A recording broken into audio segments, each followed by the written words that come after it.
Call meeting order, please rise for the pledge.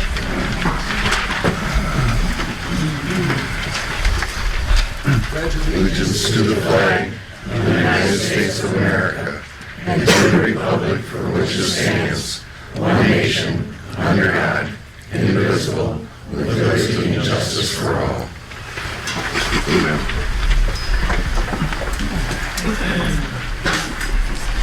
Before we start, I'd like to remind everybody to silence your cell phones. If you would, please. And also, we've had a pretty persistent problem with chatter. Please keep your chatter down. It's zero tolerance tonight. Please,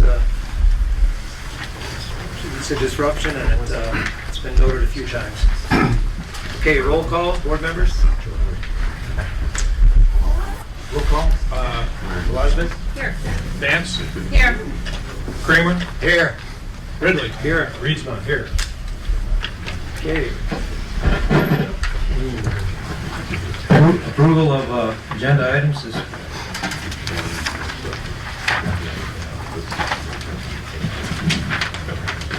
I'd like to make a motion.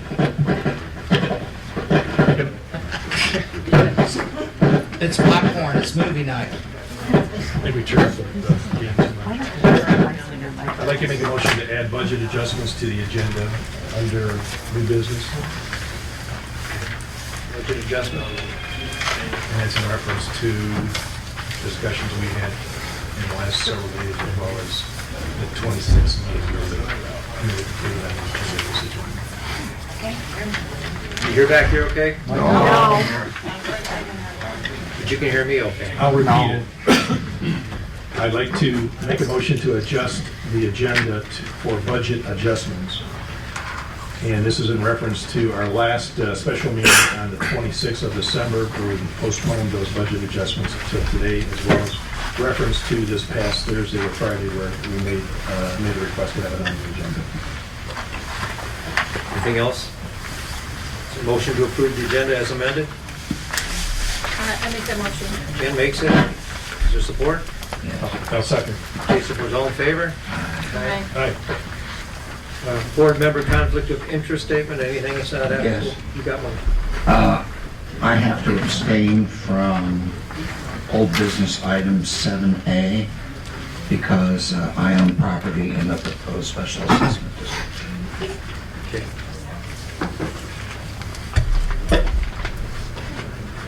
Thank you, Bob.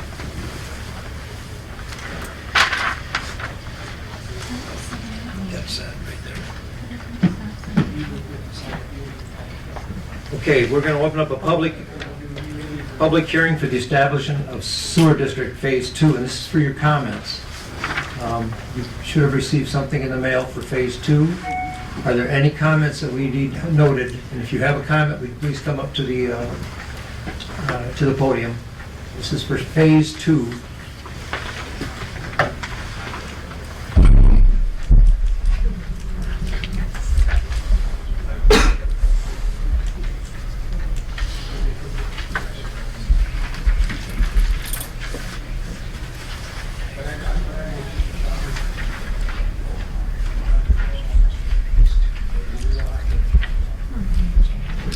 Okay, then. Let me get my assessment district notice out.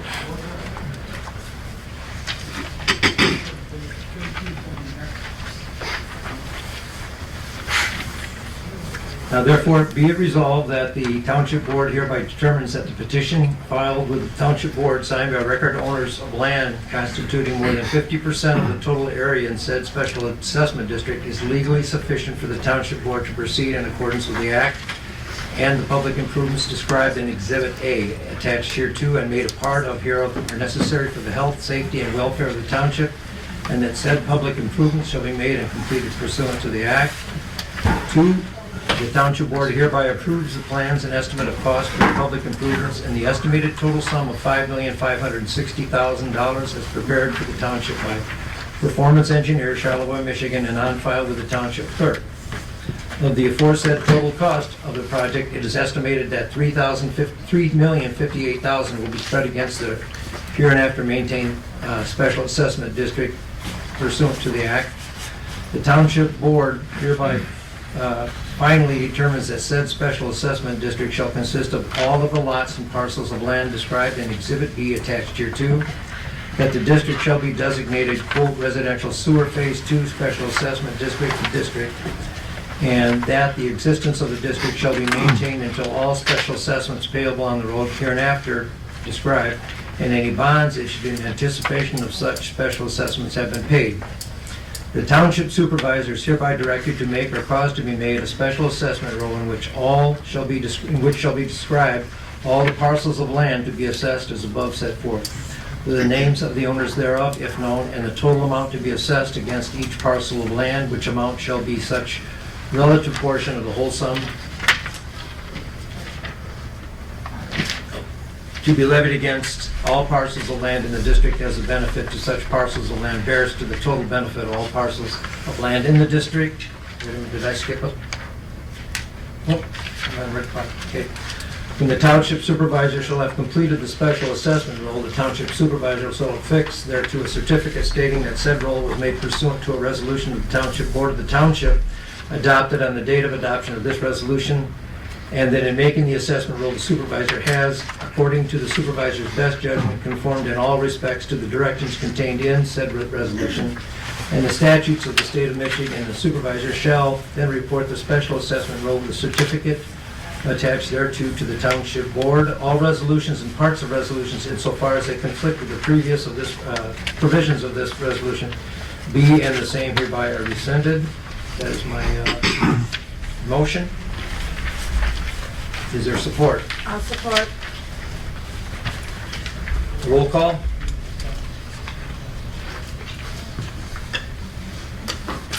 Okay, you gotta do roll Oh, call. I'm sorry. Yeah, roll call. Kramer?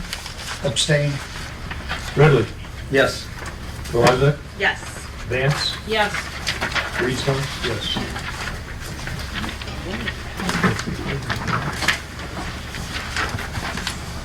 Resolution is declared adopted. Jay will take care of that paperwork. Okay, that was our public hearing. Public comment on agenda, oh, yes, sir, public comment on agenda items? Yes, Yes, sir. I would request, it's more of a request, I would request that the minutes in the future, if a person addresses the board, that they either be identified by their first name or first initial. There have been occasions where people from the same family have addressed the board and it's not clear which member is addressing the board. This is for the purpose of your videos, correct? Well, just for the minutes, because when you read the minutes, it would say Okay. person A addressed Oh, the I see what board, you're saying, yeah, but okay. is it A or B? Yeah. That's it. So to clarify, you want the first initial and the name? First initial, last name. Yep. Okay. Yes, ma'am, go ahead.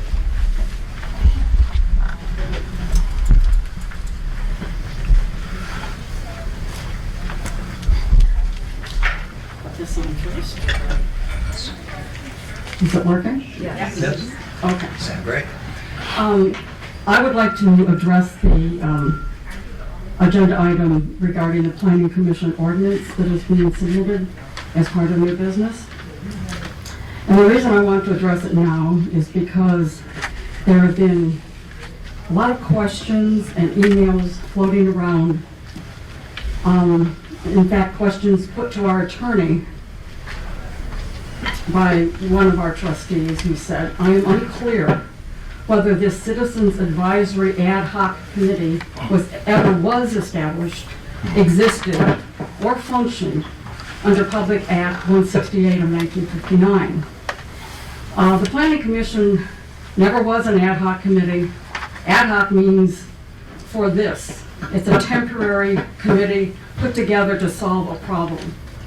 The Planning Commission, a little history quick, I've only got 3 minutes.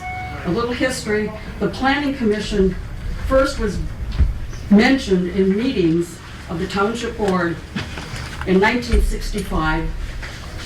And we have attendees who were there, they were talking about the need for a sewer system. We have a resorter article from 1972 that addresses the Planning Commission and regarding another feasibility of a sewer system in Indian River, 1972.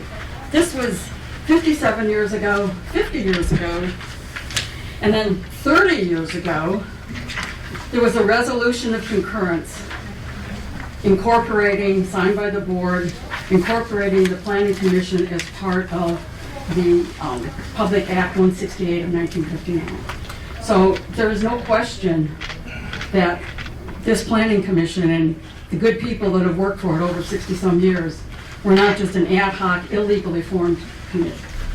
So I just wanted to make that clear. And then I want to say a quick update on why, because there's been questions, why are we doing this resolution now?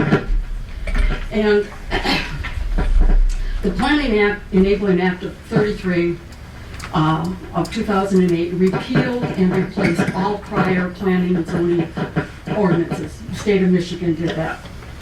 And it was required that by July 11th, 2011, the Planning Commission, the board, township boards, and the counties repeal and replace ordinances they had for their planning commissions with the new one under this Enabling Act. Well, in preparation for the 2022 update of the master plan, the Planning Commission has been looking at the old 2012 Planning Commission, or master plan that was adopted. In that Planning Commission, the 2009 Township Planning Commission prepared and updated a plan in accordance with the Michigan Planning Enabling Act 33. And it was reconfigured to be in conformance with that plan. So they did that, and they were in compliance. They did that in 2009, well before July 2011. What did not happen was a repeal of the old ordinance and a new ordinance. That didn't, but if it happened, and I have to admit, I was on the township board at that time, I don't remember. If it did happen, we cannot find that ordinance. However, the master plan of 2012 was approved by the Planning Commission and updated and approved by this township board. And that incorporated and mentioned that.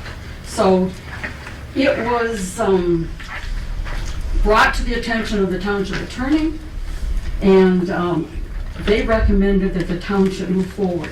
So as part of doing the master plan update, and the same way that the township board is updating all of their planning handbooks and policies, we thought it was a good time to move forward and submit this planning ordinance update. The planning ordinance update I can address when it comes up on the plan. Okay, thank you, thank you. All right. Public comment. Yes, Mr. Odenwald. I'll be brief, I promise.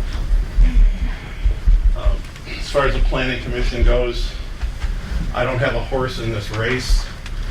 I understand their desires. I think that anytime there's citizen involvement, it's a great thing. But I don't think we've had clear direction since their inception. I found an article from March of '74 where Mr. Erickson utilized a land use survey to try to pass some sort of ordinance. It resulted in a petition drive, furor at the annual meeting, and it went down in flames. It seems like in order to be compliant with something that's been updated and try to allege that you're grandfathering that, you would need to prove that you were in compliance to begin with. I don't ever see any ordinance, so I don't see how we can transfer one. And maybe I'm not an attorney, maybe I'm missing the boat. I am very concerned about in your bills, item E, KCI mailings. It has a reference in there to your ordinance 40, and I believe that one reflects onto the other.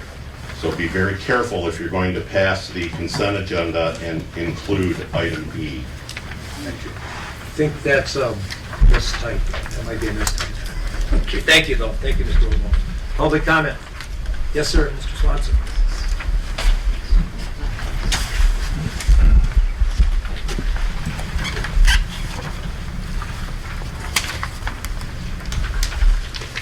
I'm Scott Swanson, also commenting on item G, which is the planning commission issue. My concern there is it may be part of an effort to kind of slow walk the township toward township zoning, which I don't think we want or need. We have county zoning right now. I'm quite familiar from covering the county board for years. They revamped that about 10 years ago. They've gotten training to do it. They have ended up in some litigation issues, which let them have that, not us. I don't think we need another layer of bureaucracy creating kind of impediments to some developmental issues and some residential issues, and I think we're seeing some good things with that right now. In fact, Sharon, glad to see her here. That's a developmental person that we're kind of working on. So this is, I don't think there is a good time for township zoning. I think this is a particularly bad time. They have had a survey for the planning commission survey, which I think goes well beyond land use issues. They're talking about temporary lodging and also garbage things, which are, they want to have a universal garbage service, which are both things which have been addressed already at the county level with the temporary lodging thing, the DVR, and the garbage issues come before this board twice, and it's been firmly rejected, as it should have been. The historical information on that Jane referred to, my wife did quite a bit of research on that. In the 1970s, there was kind of a push to have a township zoning thing, which they used a survey to justify it. It got slapped down. It was kind of, she called it an Ecclesiastes moment, nothing new under the sun. The 1994 was a resolution of concurrence for a land master plan that came through at that time. And that's, I think, a little different thing than initiating a planning commission at that time. Adopting an ordinance is not a small perfunctory housekeeping issue, which is being proposed tonight. Adopting an ordinance is a significant step, and that's why it requires a resolution, it requires a public hearing, publication, those type of things. So that should not be. I think what we need is, and if indeed the Planning Commission has this 2008 thing, it's been operating for 14 years under the parameters that it has. If you're going to go back and start over, and I don't buy things that it comes up with, we got to do this right now. I don't like seeing boards rush through things. I don't think it's a healthy thing. If indeed you have to go back and redo the Planning Commission, then repeal the initial resolution that established it, go back and start over and do it right. That's how this should be. I don't think township zoning, and the argument people say for even having the Township Planning Commission is we need to have more of a say in our own destiny with the county. I think people that argue with that are not necessarily arguing that we need to have a greater say in what we can do. It ends up with they having a greater say in what we can say and do. And I'm not a fan of that. So I would ask the Township Board tonight to reject the proposed ordinance and go back and do it. Take your time, and if you got to do something, do it right. Thank you. Yes. Go ahead.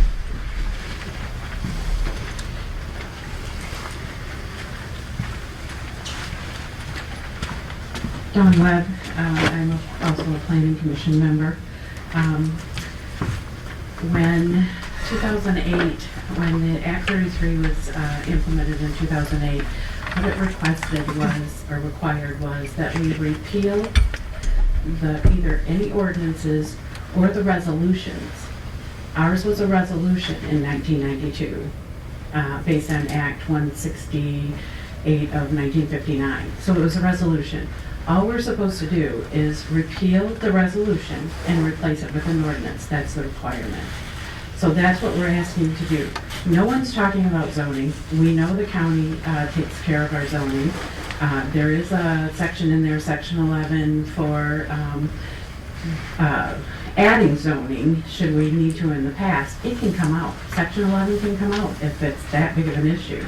We would just have to rewrite the ordinance in the future to add it back in so that we were compliant with Act 33 of 2008. So it makes sense to leave it in there now versus having to rewrite it. But if we need to take it out because everyone's worried about zoning, take it out.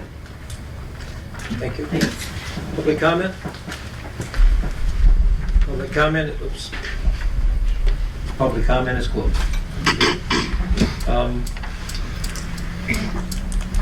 Consent agenda. I would move to pull KCI mailings out of there. Anybody have anything else that they would like to I would like to move the bills report, please. close report? Discussion. Okay. Anything else about the consent agenda? Nope. Okay. Okay, and the motion to approve the consent agenda as amended, I'm sorry. I make that motion. Bob makes that motion. Is there support? Support. Jan supports. All in favor? Aye. Opposed? Okay. We will just move this to the end. KCI mailings is a typographical error. It was, It's not right. yeah, it was, Tuscarora Township will contract with KCI to print and mail assessment change notices for the 23 tax cycle year. The bid was $2,545. The recommendation, adopt ordinance 40, Tuscarora Township planning ordinance, which should have been taken right now. The recommendation is to approve it. It's already in the budget. I apologize for not catching that. I should. All of us took a look at it, and in fact, I had a couple of people mentioned it to me, but KCI is, they mail our assessment notices, so that was just typographical. So we cleared that up. Yeah, well, I have put it back together, Yeah. should have. So, is there a motion to approve? Yeah, Bob, and I second. Okay. All in favor? Aye. Okay. Bobby, what's your concern with, you said the bills? They go to now, I thought that was new business.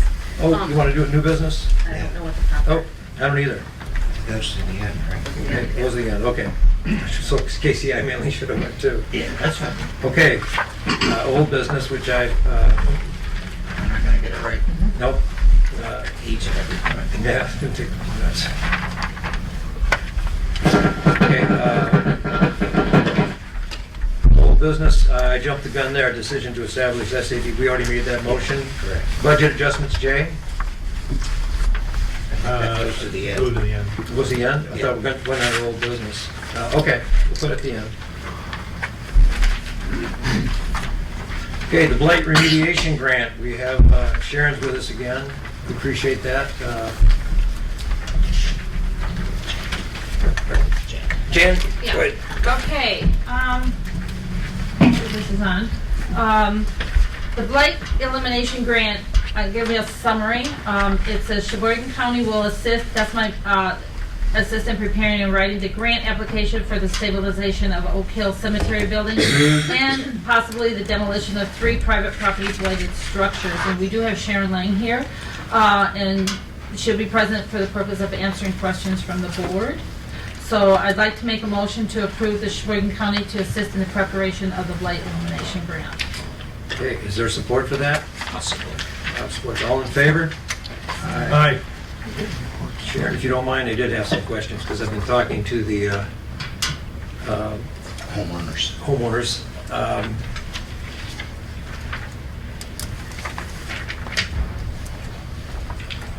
The submission packages, are you going to be working on this, Jan? Is this going to be you? Yes. Yeah. Okay, then I probably ask you questions that you probably already know the answer to.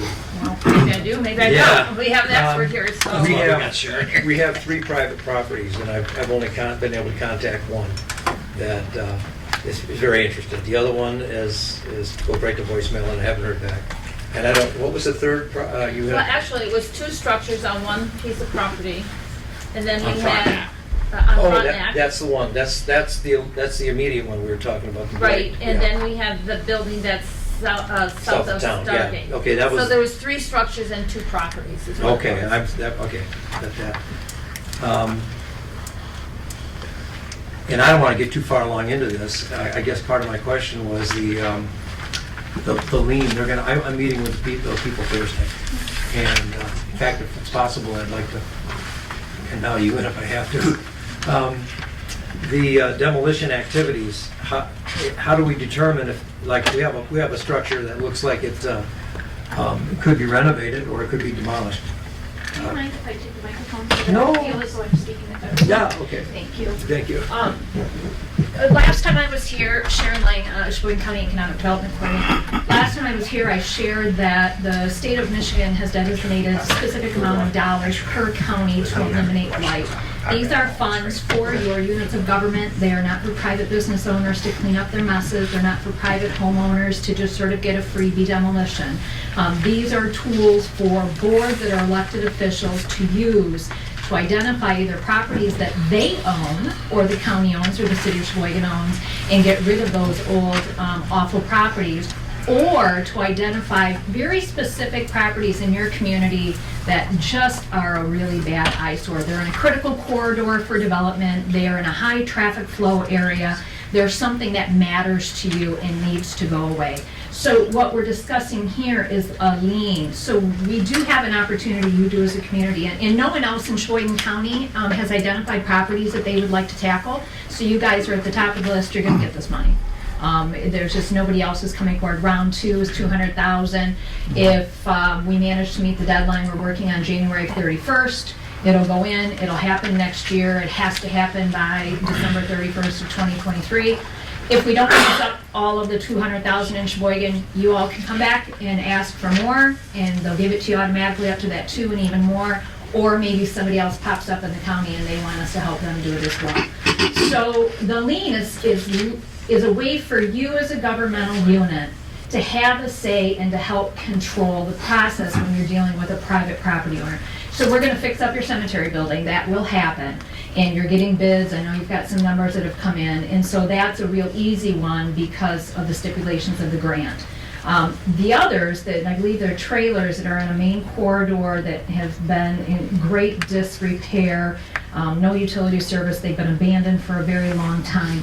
What the government doesn't want to have happen is for them to give, let's say, $25,000 or $30,000 to get rid of those trailers and make the site buildable, and have the owners of them put a price tag on it and sell it for the current value plus the extra 30 that the government just paid to take care of them. So a lien with you could be something as simple, and there's a lot of flexibility with the State of Michigan Land Bank, where you can say something like, if that matters to your community, what's the value right now of this property with the structures? Once we fund to take it out, you can't make up that difference. Or maybe you can't sell it for that inflated price for 2 years or 3 years. Or maybe honestly you don't care and you will permit this property owner, if we take care of this problem, to just sell that property and allow it to be developed. So that's where the lien comes in. It can be very flexible, and it really, the state land bank more wants you to feel comfortable with your neighbor in the property that you're helping to fund fix up, then they want to engage in it. This is a very, very simple grant. It's going to be easy for us to write, and we'll hit the deadline, at least for your building, and we'll see if we can hit the deadline for the other. Worst case scenario, we don't get the lien in place with these other properties, and we keep poking it, legal does their thing, and you apply for round 2 and the funds are waiting. So either way, I don't see why that would not get taken care of. It's just a timeline issue. Is that helpful? Yeah, sure. Should we have our attorney draw up the lien, or would county help us with the lien, or you? No, you know, it always is an attorney. That's always going to be the answer, and better if you have one that you engage, who is more familiar with your local homeowners, with the way you conduct business. Jeff Lawson certainly said you're welcome to engage the county attorney, but you have to fund that. You are, though, entitled to 18% on top of the grant 18? for administrative purposes. So you will be able to get back money that you are billing out for any legal work that's done. That is not coming out of taxpayer dollars. That's on top of the 200,000 grant. So there's an additional, that'd be 18, right? No more. 36,000 available to fund activities that actually are part of grant administration. And that's a great reason too why maybe you guys should do it rather than the county. You're the only applicant, there's no reason for our name to be on it. And then you can get reimbursed for all of those expenses you have, staff-wise and attorney-wise. Well, really, then it's a win-win for the township and the people of the township. Oh, yeah. Yeah, because we're not having to fund the improvements of the Oak Hill Cemetery building. That's going to be done. We're going to we've got the bid in there to put a peaked roof on there, metal roof, and have it, we're going to need windows in that, or? They have windows in the bid. Okay, windows, and then maybe some siding or something, we're gonna end up with a building we can be proud of, and we don't have to pay for it. So I think that's a really good win for us, because we were trying to put some money towards the cemetery anyway, so that's great. If we get some of these structures that the community's been complaining about for a while, and we've been trying to work with property owners, if we can do that, that's a win-win too, because the trailers on Frontenac, that's on the main thoroughfare for that whole subdivision. They have to see it every day going back and forth. And they've complained about it for years. And if we can help those property owners afford to get rid of it by doing it ourselves with a small lien against their property for a limited amount of time, I think it's a win-win for them as well. So that's where we're going with this. There's no matching funds that's required. The liens will be up to us and our attorney. It won't be up to the state land bank telling us what to do. So we'll have direct control over that. And as far as I'm concerned, this is a win-win for the township, so. So my question is, who can recommend to us how long that lien should be? I mean, we shouldn't be picking something right out of the sky. No. Would we call the state land bank and ask them? Yeah, and we've had some emails that I've been bouncing around with the three of us. Her name is Emily Dorr. She's our specific county's representative with the state land bank for the state of Michigan. She's not responded coming out of holiday, but it's my understanding from talking with her on a call that she has some basic templates, and they'll help provide guidance with that. And then, of course, you can always, if I don't have it, I'll go up to Jeff or somebody else at the county building and see if they can lend assistance. And so that's all, and not to an expense of yours either. My little contract is funded through them, and so I'll be writing the grant, working with everyone here on the board. Right around the holidays, someone from your library contacted me. I owe that person a response as well. I understand you're looking at doing a little pocket park. There definitely is funding for that through the MEDC, so I'll be following up with your library about that. I'm sorry. That sounds good. But anyway, yeah, that's that. Thank you very much. Yep, you're welcome. Thank you for coming on, Sharon. Thank you, Sharon. My second motion on this is to authorize the supervisor to direct the township attorney to help prepare any necessary property liens, and we'll get more information to the attorney for that. I have a meeting 2 p.m. with the people. Can you make 2 p.m. Thursday? Is it possible? Well, I'll second that motion. Well, I'm first. Okay. Yeah, 2 p.m. Let me write that down. Life is crazy at my house right now, but on Thursday, we can meet with, okay. Let me write that down. I'll try to make that Okay, good go. you said did you have a motion? Yes, Sorry, did you there second was it? seconded to authorize the supervisor to direct township attorney Okay. to help prepare any necessary property liens. Okay. Have a motion and support. All in favor? Aye. Right. How about the bids? Do you want to go into this item? What bids? With the township building? Or the cemetery building? Yeah, it's a great idea. Go ahead. Because we have the... Yeah, go ahead. okay. Absolutely. I have to apologize. I thought I saw it to my phone. Jeez. One was 35 and one was 18. Okay, I sent them out today as a, I want to be specific on this. I call them. You got them?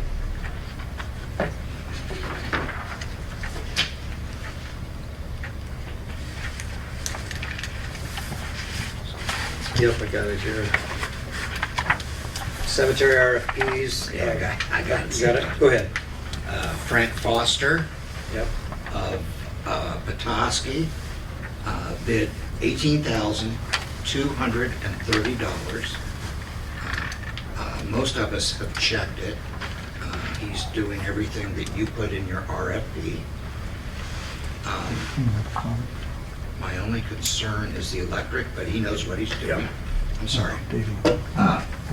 I'm a little concerned about the electric, but he knows what he's doing.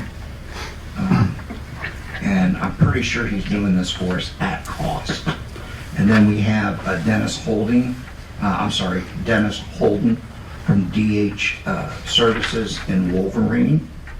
And his bid was $35,550. And he also seems to have met all the requirements. Okay, we have 2 bids, Frank Foster and DH Services. So you do not need to act on those things, however, they will be included in the grant application. You will have the ability to select one that looks good. If the grant comes through, then you will come back to help you. So we don't have to understand vote on that process. today? Not as a township, because it's a sequence. So all you need to do, you're doing your fact gathering, that will be included in our grant application packet. And then once the grant is finalized, then you will likely come back to your board, make the final approval, and then you'll get the work lined up. So you're good as far as anything I Okay, I need. thought we had to have it by January 31st. Well, January 30th. Just your 31st is our selection, dead- not anything. Yeah, okay. Yep. Yeah, because January 31st is when the deadline to submit the grant, so Correct. we do have to have that information, we just don't have to vote on it. Yep. today. Let me ask you That's something great. before we leave this. So Mike gets a hold of this property owner. Mike gets a hold of this property owner. Do we have to do an RFP on demolition? Yes, you And we should. haven't Or you done need to that. have. Well, I gotta make sure he At least you have to understands have what's a good going on. ballpark estimation. Can we have quotes? Sure, Okay, because it's under 25 as I understand. Yeah, you can ballpark. Okay, thank we you. got those. Okay. So we don't need to make any motions, we're all set? We're all Okay, set. great. Thank you very much, Sharon. Appreciate Thank you, it. Sharon, you make it easy. Yeah, thank you. Item B, attorney resumes. I've got down a point selecting officials, but that seems to might be a drag on time. Have you had a chance to read through the resumes? Yeah, I have. Thoughts? Motion? Motion then thoughts. I move that we allow the supervisor to set up a time for the board to interview Mr. MacArthur and the gentleman from Petoskey, Plunkett and Cooney. Plunkett and Cooney, their representative. Okay, is there support for that? I'll support that. Okay, discussion? The reason I thought that is, number one, they're both within a 25-mile radius. Traverse City's a bit far, and I'm concerned about interviewing the county attorney out of Bel Air because I don't know that we want to be that close to the county. He did identify some conflicts, possible conflicts of interest. So I think it might be better to, I know we were talking about a selection official, but I'm more comfortable with the whole board. You know, talking to them, asking questions, whatever you would like to arrange, actually. Yeah, say that I'm sorry, I apologize. or make a decision since we put it out as an RFP. I don't know if an interview is necessary, but it wouldn't hurt if you want to talk to them. I really would. I think it'd be good for all of us. And it would start developing, we would get a sense of the relationship too. Okay, we have a motion, we have support for just interviewing the two, Tim MacArthur from Sheboygan and Plunkett and Cooney's lawyer from Petoskey. All in favor? Aye. Anybody opposed? Thank you, the lawyer.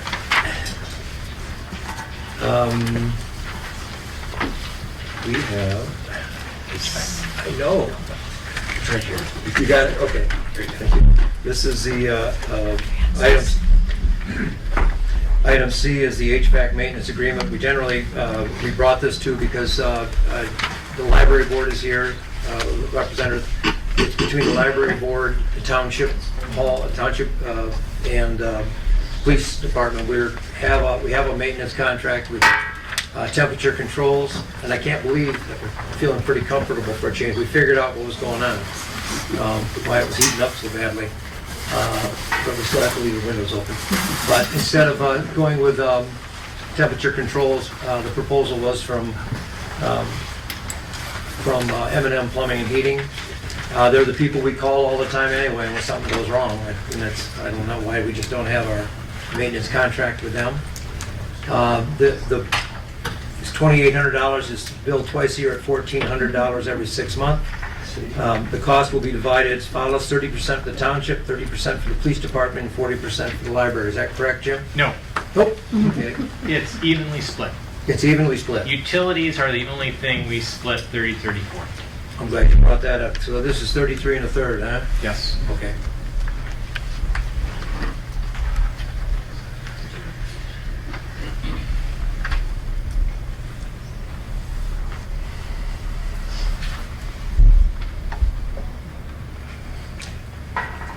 Well, that would be my motion then. I don't know if you made it Yeah, or not. thank you. I was about to second it, I thought, I don't know if you made it. Yeah, okay, that we will Work recommend that. that we accept the M&M bid and contract at 14, or divided equally 3 ways. May I ask one question?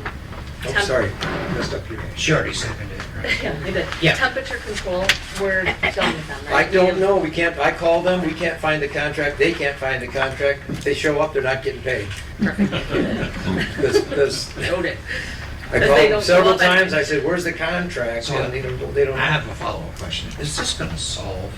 I think so, we I'm not so much discovered, worried about this room. I'm worried about that room, those rooms, where people have to work every day. that's, it's not as bad in there as it is in here. Well, it isn't, for some reason, it I isn't told mine. you. I told you. It isn't as bad in mine. I don't was know. in her office once, it was a sweat. Yeah. Yeah, I keep my window open. Well, we just know that they've got a handle on what happened, and I think it was tied, when the temperature control came in, they tied the floor heating in with the overhead forced air. And nobody told us, so every time the library called for heat, we'd heat up this room. So, yeah. Yeah, hopefully not. Okay, any more discussion? Okay, accept the bid from M&M Plumbing and Heating. All in favor? Aye. Aye. Okay. Assessor bid, item D. Thank you. Won't run out anymore. I'll be your secretary. Okay. The summary is the township put on an RFP for an assessor. It was answered by 3 applicants, of which 2 have withdrawn their applications. The remaining candidate is Doug Kuipert. His resume, he had a chance to review, and his initial bid attached was $60,000 a year. He revised his bid at $55,000 a year with a preference to keep Terry Witulski as assistants. Financial impact is $10,000 increase to the assessing budget. The recommendation is to hire Doug Kuipert as assessor for $55,000 and retain Terry Witulski as assessing assistant. I'll support that. You'll support that? Discussion? Now, he's gonna complete his job description with you Yes. and Jerry's. Yes. And I just wanted to say, I was impressed with his resume. He's a Navy veteran. And he was recommended by Clayton, is that correct? Correct. Clayton's golden, so Yeah. it's great. Will the assistant have any deliverables? It depends on how you want it. If you want it, you would mention you'd like to see them get paid by the card. I didn't say that, I'm just Yes, curious. you mentioned. What we're gonna be Oh, that asking was them. It was discussed, Yeah. it was just discussed, it wasn't really. Because in terms of deliverables, their goal now, in a discussion with Terry today, is to get 10 a day done, 10 cards a day. So there's your deliverable, I guess, if that's what you're looking for. And how many days is that, how many days does Terry work? So I think she said 3, she worked here, and then she works in Gaylord 1 day, and she wanted 1 day off, or she could work 4 days.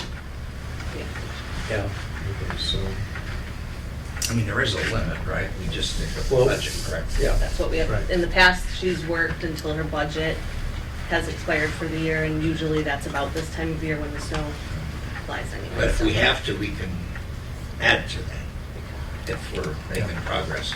Because this guy sounds like a real. I think that's veteran. fine. Yeah. Okay. The only other thing I wanted to ask, I know he did agree to join our I'm sorry. I know he did agree to join our reporting system, but do we decide once a quarter or once a month, or will you take care of I that? think that, we were talking maybe every other month. Yeah, whatever you want to do. Yeah, yeah, As long as it's understood up front. okay. Thanks. Yep, thank you. No, motion, do we have a bid, vote already? No. Okay, we have the motions. The motion and the support, all in favor? Aye. Aye. Okay. Board of Review vacancy, opening on the Board of Review, we have 2 very good candidates, of which one has just withdrawn The sole candidate we have is Mr. Larry Hall here tonight. Where's Larry? Moved over here. Oh, there you I left my boy. hearing aids at home. So I'd like to nominate Lieutenant Commander Larry Hall, United States Navy, retired, for this position. Okay, is there support? I'll support. All in favor? Aye. Aye. Thank you, Larry. You're welcome. Yep. Okay, the 2022 audit final. We have Mr. Joe Berlin here to walk us through this. That's a lot of paper.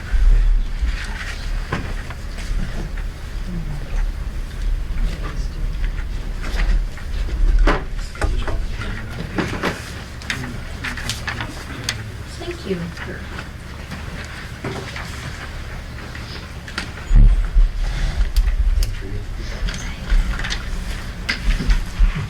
Good evening. I thank the board for the opportunity to be here tonight.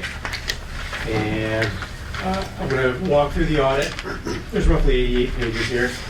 And I don't intend to cover all 88 pages. Hopefully that's not upsetting to anyone. But certainly if there are questions along the way, don't hesitate to ask. I'm happy to take them.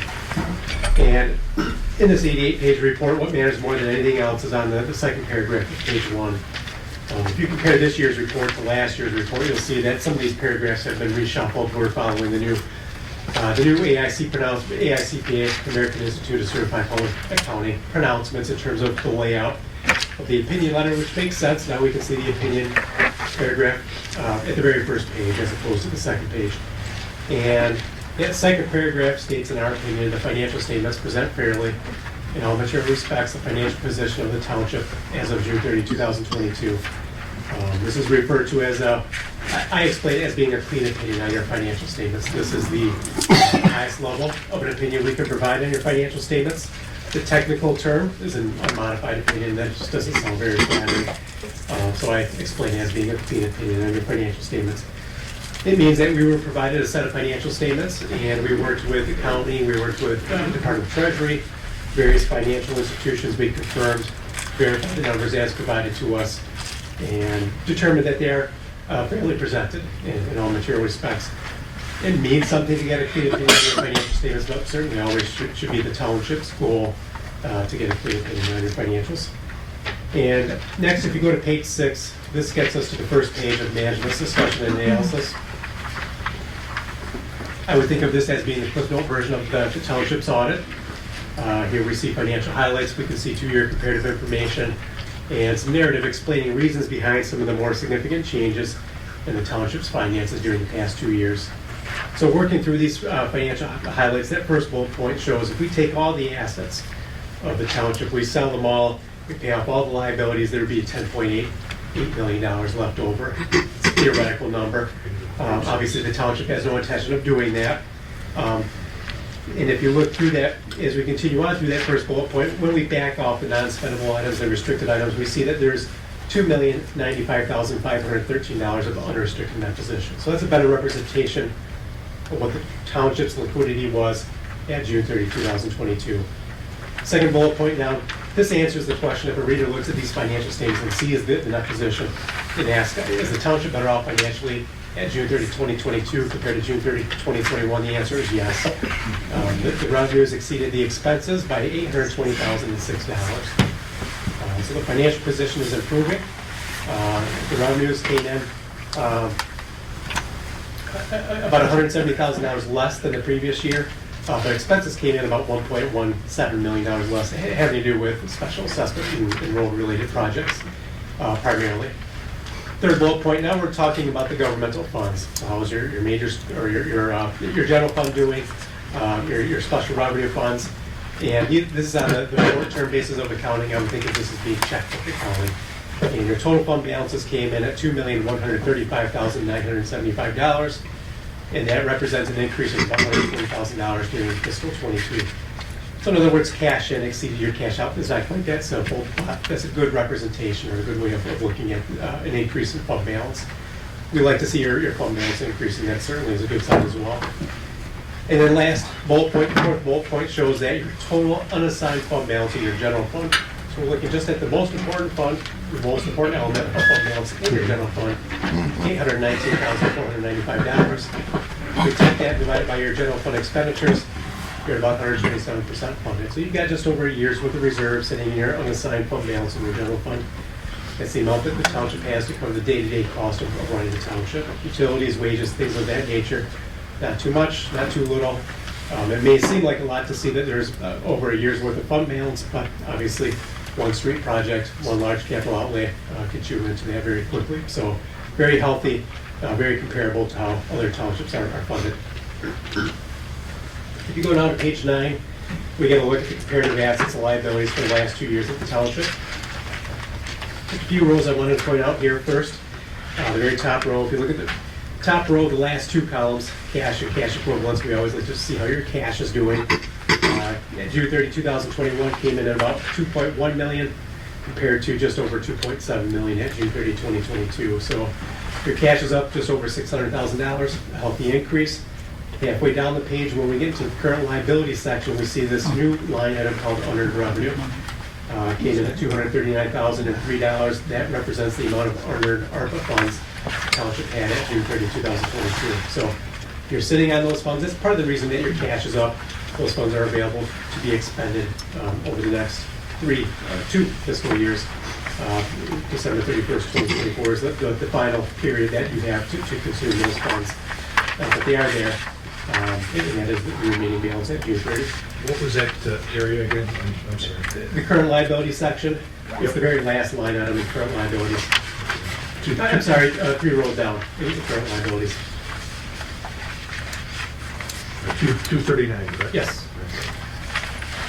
And then the township's net pension liability, if you look, it's about 5-6 rows up from the top. You can see that number decreased, which is good. We like to see our liabilities decreasing. Your total pension or net pension liability was $845,478 last year, June 30, 2022. It decreased to $797,211. So about a $50,000 decrease, primarily related to the 14% rate of return the township earned on your retirement assets during 2021. Could I also make a comment? Sure. It's also significant that the chief made a $100,000 payment. So for the very first time, in Yes. all the last 10 years, he was able to make that payment and bring that down. If you look about halfway down, you see pension-related deferred outflows increased from $110,601 all the way up to $298,274. Because that extra $100,000 payment actually happened during 2022, it's not going to show up until the township's December 31st, 2022 valuation. So you'll see it as a reduction of your net pension liability on next year's audit. It goes into this category called pension-related deferred outflows. One of my clients refers to it as purgatory for numbers. It just kind of hangs out there until next year. Do you have any idea what the rate of return may be this time around? It's not going to be 14%. I know that. It's probably You think going to it'll be be negative? Yes, most likely. I haven't seen the preliminary results. So we could go backwards. Yes, you will most likely see that number increase. You did reduce the discount rate, correct? Yes. Is that 7.25%. is that the time to put more in, buy and low, so, you know? I'm not a financial advisor. That would be a good question to ask MERS. I would get in trouble if I answered that question. So, but if you look a couple more rows down, you can see pension-related deferred inflows, and you can see that $252,147. We did take some of those excess earnings that happened during 2021.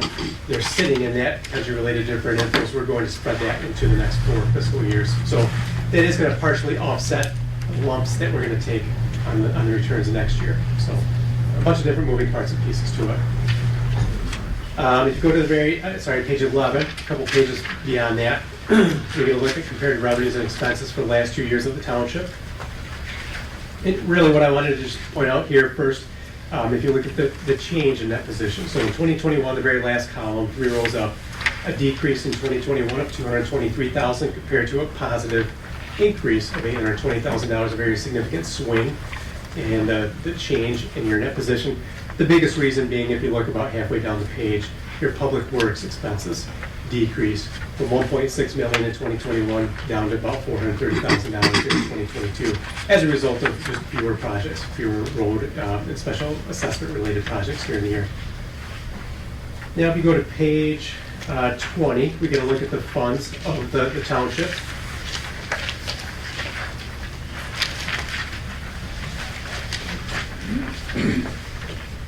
And the very first column, as I mentioned earlier, is your general fund.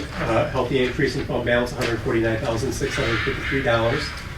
And your police fund did well, $118,187 increase, even with a $100,000 voluntary payment made to MERS during the year. Third column, we see a decrease in your special assessment debt retirement fund, $126,297, but that's what fund is there for. Those funds are there to be spent down. You still have $430,000 of restricted fund balance for future bond payments as well. And altogether, if you go to the very last column, 3 rows up to the bottom, $140,000 increase in your total fund balances. Next, if you go to page 43,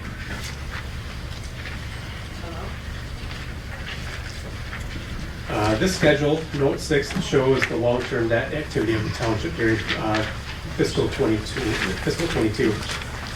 And the very top section shows that the township made its regularly scheduled 2020 special assessment bond payment, $218,000. Halfway down, we see that your sewer fund paid down $63,000 between those two, when we add them together, $281,000 decrease in the township's long-term debt. And then when we look at the DDA, you can see that there was another $27,000 of principal pay down on long-term debt. Now, if you look at the DDA, the ending balance came in at $345,000 for the 2020B bonds and another $1,034,000 for the 2020A bonds. Because those bonds exceed, or the value of those bonds exceeds $750,000, the township will be subject to a single audit next year. Just because those were funded under CFDA number 10.666, those funds are always going to be subject to continuing compliance requirements requiring a single audit until that number goes below $750,000. So just something to be mindful of. It's a newer requirement, unfortunately. So the township will be required to continue having single audits performed until that number dips below $750,000. Joe, is that every year or every other year? Every year. Every year. We need to do it again. Yes. Yep. Unless some of our clients don't like that, so they make the one-time lump sum payment to get it down to $749,000, and they don't have to worry about it anymore. So that's an option as well. Who makes that decision? What's that? The board? Would be the board, sure. If you go down to page 54, I still think of the potential liability as being a new reporting standard, but this is actually 8th year. If the township has continued the implementation of the net pension liability and pension reporting standards. And here, this is just giving you a trend of where your total pension liability has been, your total assets have been, and the difference being your net pension liability. The top section shows that the township has about $3.4 million of total pension liability. And halfway down that section, you see there was a change in assumption, $142,317 increase in your total pension liability. That was a result of decreasing the discount rate from 7.6 down to 7.25%. The same thing happened in 2020. You can see there was an increase in your total pension liability of $102,416, and then again in 2019 of $87,087. So this was the third consecutive year of increasing total pension liability because the MERS Retirement Board keeps on coming up with more and more conservative assumptions. So altogether, about $450,000 has been the net impact on the township's total or net pension liability. If you look about halfway down the page, you can see your net investment income was a positive $315,916. It may look like a typo because it shows 2021, and this is the fiscal 2022 audit, but we're really using the MERS 2021 calendar year actuarial evaluation in the township's June 30 report. So we've got a little bit of we have a 6-month lag in between the performance evaluation and the reporting of the liability on the audit report. But when we take your total liability and we subtract the total assets, that equals the $797,000 net pension liability. If we take your assets divided by your liability, you're at 76.4% funded. On average, our clients are 73%, so you're about 3 points better than average. Go ahead. Question? On the 797,211, is that the entire township or just the police? That's I think just the police is the only participating department, but that is township-wide. It's township-wide. So, 76.4% funded, that's up from 72.3% at 2020. So you can see that's trending in the right direction. We're gonna have a couple of competing courses next year. You'll have the benefit of that $100,000 voluntary contribution going in, but the harm of the negative investment returns during 2022. But still, certainly better than average and 16 points better than the minimum level expected by Treasury. Excuse me, Sure. what would you recommend for the percentage that we should be at? Ultimately, that's depends on the risk appetite of the board, because our clients, I have clients that issued pension bonds and they got their pension all the way up to 100% funded, and then the market went backwards in 2022. So now they just put all this money in, they're paying interest on those bonds, and then the market went backwards 5 or 10% or whatever the number ends up being. So now they have a bigger hole to dig out of. So it works both ways when you pre-fund. Generally speaking, you should earn about 7.25%. Historically, that's what the long-term rate of return has been on the MERS investments. Obviously, checking and savings accounts are probably getting 0.25% rate of return if you're lucky these days. So that potentially could be an additional 7-point rate of return on your assets. So it just depends. The idea is to be 100% funded because it takes the burden off of your general fund to cover that pitfall. Right now, not only is the general fund covering, or the police fund is covering your normal cost of about, your normal cost is $73,000 very, very top row. So that is how much the township should be paying to cover the current cost of providing benefits to active employees. But you guys are actually paying in substantially more than that. $315,000 is how much the township paid in, and that's because you have to make up that gap. And you're going to keep on making those additional payments until you get to 100% funded. So it just depends on what the risk appetite is on the board. What did you said the average was? Our clients on average are 73% funded. So we're better. Slight. Yes. That's good. And then lastly, if you go all the way to page 80,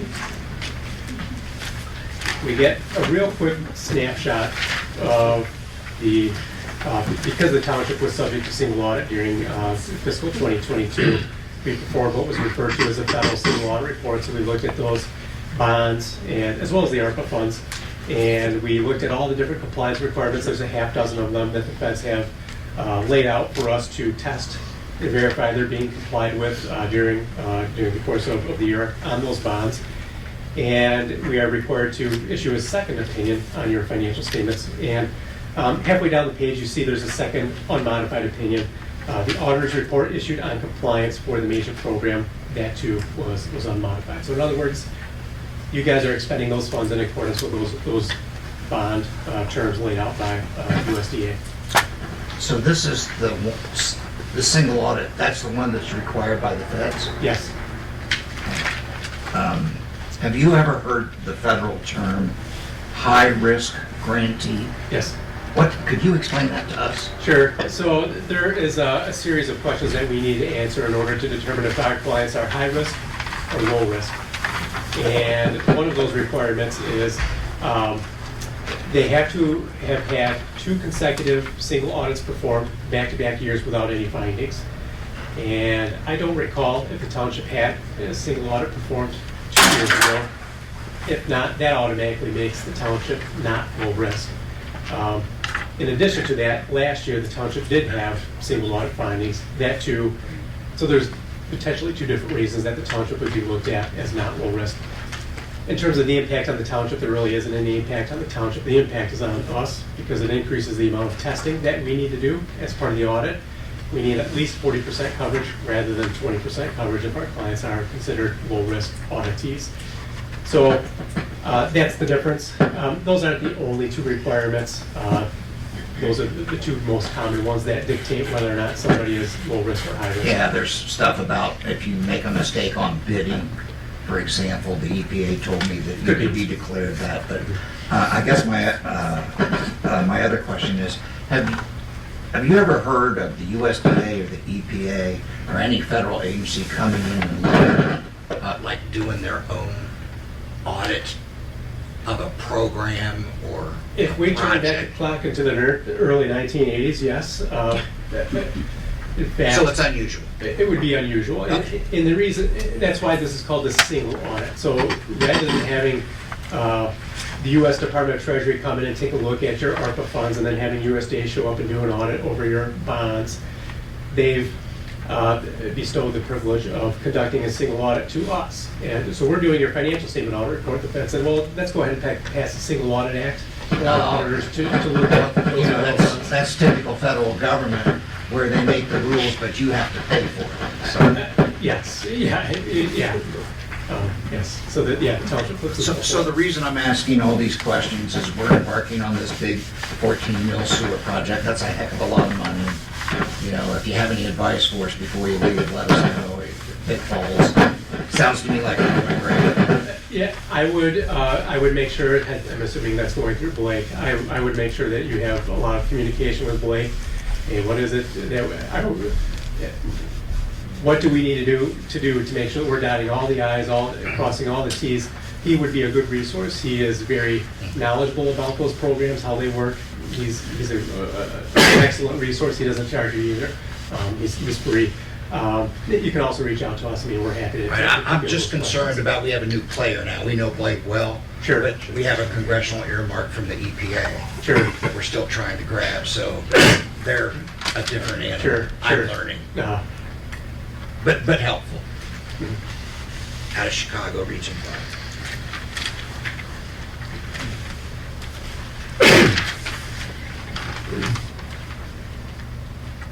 That's everything I've got. So, are there any other questions? Question, but there's a material weakness over financial reporting in 81. Can you comment on that? Sure. So as part of the audit, we come in and we typically, well, we do about 250 audits throughout the state of Michigan for local units. Because we take basically an Excel export from your BSNA, and then we take an Excel financial statement and we come up with an 88-page report, we are helping you draft your financial statements. We are assisting with preparing the conversion, not to go into too much of the weeds, but basically we're helping the township create this report. And because of that, that's considered an automatic finding, but every one of our clients has that, not a big deal. The other thing that happens on occasion is we propose material audit adjustments, and that's kind of what leads to this becoming a finding. So we looked at the special assessment receivables. We made sure that your trial balance reconciled to your special assessment rules. We made sure that your depreciation of your sewer infrastructure reconciles to lab schedules, depreciation lab schedules. We record the net pension liability. We do all of these extras because it's expensive, it's cost prohibitive for the township to have the in-house expertise to record all of these material year-end adjustments to get ready for the audit. Because we're providing enough assistance that it's considered material to the financial statements that we see this as being a finding. I think you told us last, Gosh darn it. I think you told us last time that to do that, we'd almost need a full-time finance director, did we Yes. not? Yes. So now, where I get confused, because I don't know much about treasure and money and everything, but we hired a CPA. Can we ever get rid of this, or would it just be so terribly expensive? I mean, we're paying a CPA, we have a budget for how much a year? Yeah, 10, 15,000. Is that not enough to? I have a client that paid almost $200,000 for a firm to come in. Now, certainly they're much larger, much more complex. So it does depend. I mean, it takes a lot of expertise.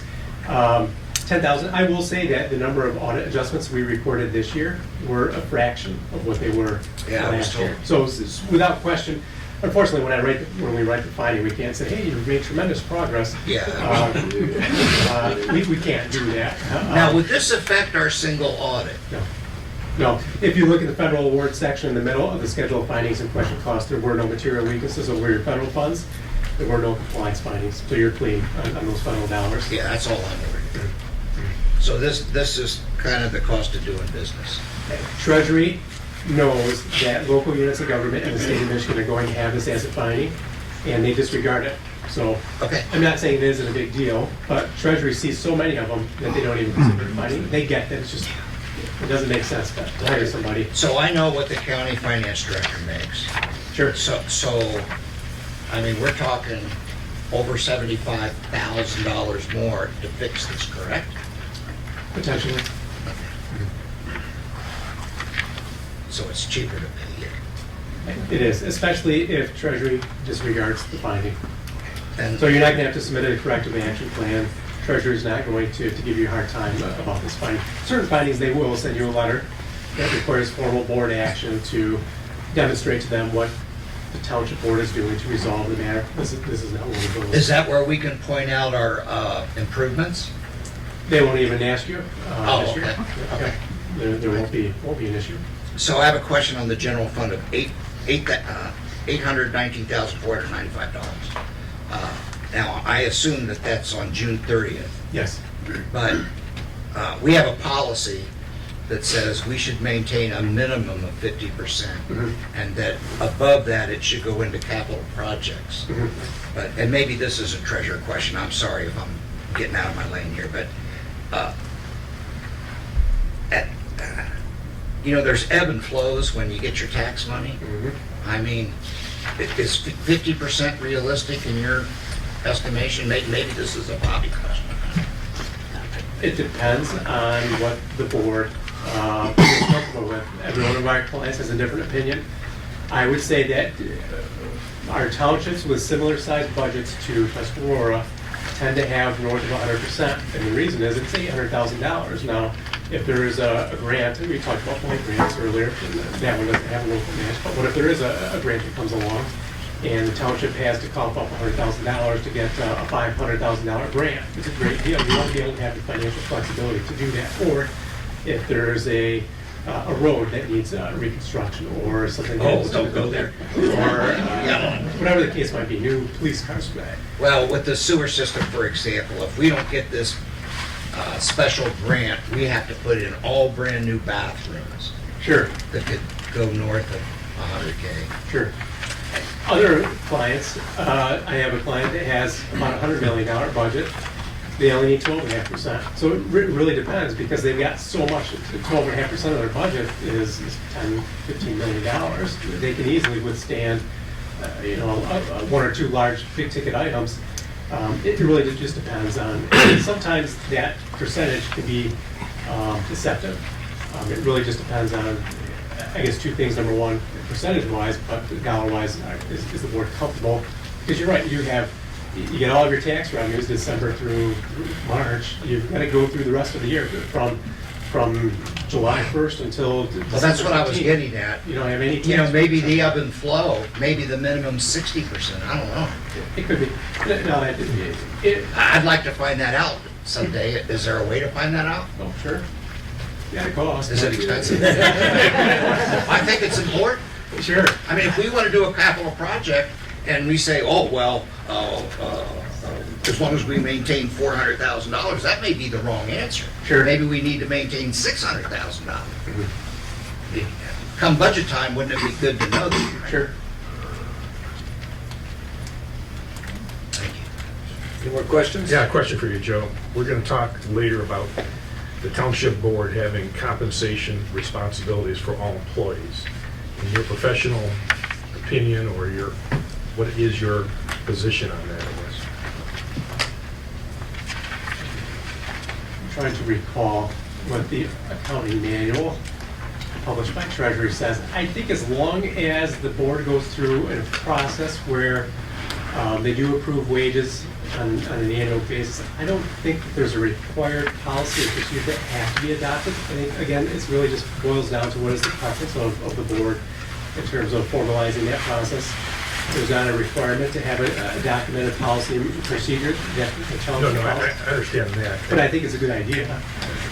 I mean, the MTA recommends that the township board has responsibility for all compensation-related expenses. But what you're saying is, as long as the board sets those wages, Sure. that's the minimum requirement. The board sets the wages, got it. That's all I have, Joe. Anybody else? Thank you, Joe. Just want to thank you for being here. I appreciate it. Big improvement, eh? Yes, glad to be here. Thanks a lot, Joe. Thank you for your time. Okay, Planning Commission ordinance. Gene? Thanks again, Joe. We're still on, okay? I don't know if I introduced myself when I was here before. Jane again, I'm the vice chair of the Planning Commission. I'm just gonna read this so I get it right. In 2022, the Planning Commission began the review and update for the Tuscarora Township 2022 Master Plan. The Planning Enabling Act 33 of 2008 required township boards to repeal and replace any previous planning and zoning ordinances. Although the Planning Commission was reconfigured to comply in 2009, as documented in the approved master plan, we could not locate the new ordinance to replace the old one as required by Act 33. As a result, and upon the recommendation of the former township attorney and with concurrence from MTA, the Planning Commission prepared Ordinance 40 to fix this error of omission and move forward in the best interest of the township. Tuscarora Township Planning Commission Ordinance 40 was created using the MTA template recommended by the MTA with removal of some zoning language, which gives the township the option of adding zoning in future years if a township board decided they wanted to have their own zoning without having to redo the ordinance. Ordinance 40 was approved with amendments by the Planning Commission on December 20th, 2022, submitted to the attorney at the time for review, made those recommendation changes, and it was passed. So the Planning Commission hopes the board will agree with the MTA, our attorney at the time, that we move forward with adopting the ordinance. The Planning Commission is in the middle of their master plan update. If we were to go back and recreate the wheel, redo the Planning Commission, I'm not even sure that you can do that without a referendum vote of the electors. In any event, it would delay the master plan. It's going to delay the approval of any of the ordinances. It's going to affect the Township of Excellence project list. It could affect the MEDC. And money has already been spent by the Planning Commission on the survey and getting going with this. It serves no purpose that I can see. We're all working to get to the same point in this township. And I hope we can get that passed. If you have any questions, if you've read through it, hopefully I can answer them, or other members of the Planning Commission can help me out and answer them. What changes? Nothing changes. We have in the Township Planning Act, for the master plan, the Planning Commission was reconfigured to comply with Act 33. And that's how we've been operating over the last number of years. Nothing has changed. The only thing that didn't happen when that occurred, when they were reconfigured, was the old Planning Act under one Planning Act, the resolution from 1992, where we were established under the Act 168 of 1959. That was not repealed. The Michigan Enabling Act of 33, 2008, said that all planning commissions, townships, cities, counties, needed to repeal all of their old ordinances under all these other enabling acts and do a new one in compliance with that. Well, this planning commission was in compliance with that new enabling act. We just didn't repeal the old ordinance and transfer those responsibilities that the planning commission had to a new ordinance, a new resolution. That didn't happen. I don't know, I mean, maybe it did happen. You know, maybe it did. I was on the board at the time, few other members are on the board at the time. Craig was on the board. Do you remember if it was done? I don't know. In any event, sorry. So if I answer your question, would that help? In any event, we couldn't find it. I'd like to ask you a question. Sure.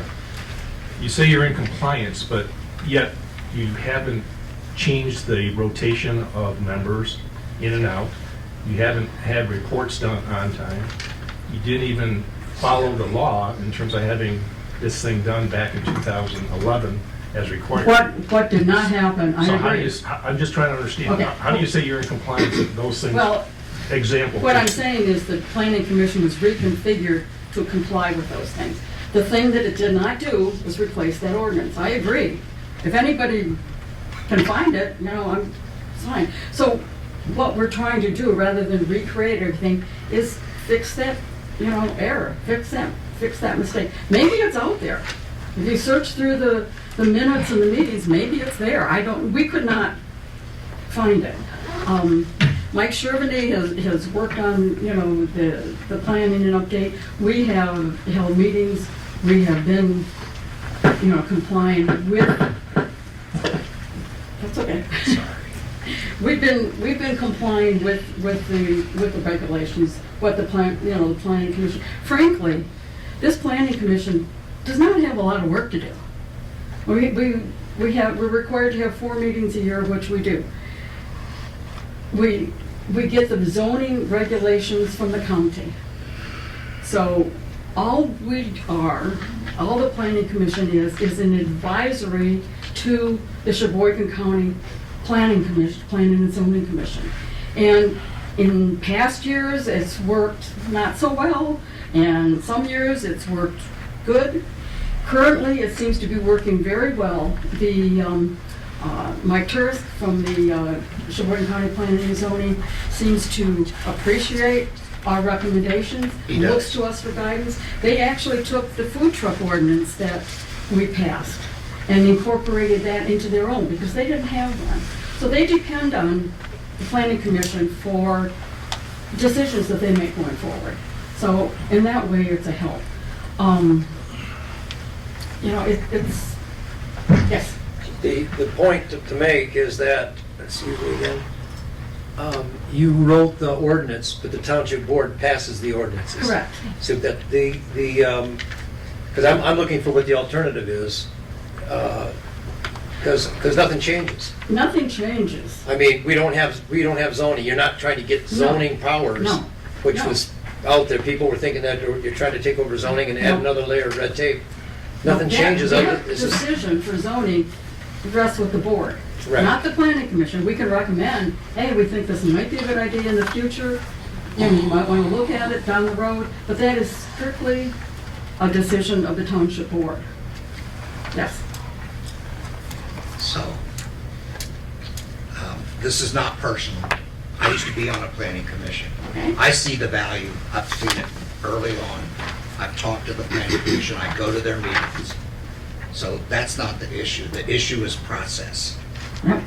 And again, this is not personal, but in answer to my questions, the township attorney said at 8:58 a.m. Friday morning, and I quote, "You raised some issues that will require some further digging. This should never have come before the board. Well, why aren't we doing the digging and have the new attorney look this over and we'll do it right?" That's what I see. And I have other concerns. We gave away the planning commission under this new law is supposed to do the CIP, but your ordinance says, well, we're gonna have the supervisor do it. I mean, the planning commission, because of their land use and everything they're doing, they could make significant contributions to this township by doing that CIP. And the law gives them the authority. Every single other board and commission and department head must cooperate with you by law. So I really didn't like what I saw in number 12. Well, 11. the board, 12. the ordinance okay, I that thought was you were written talking was a recommendation from the planning commission.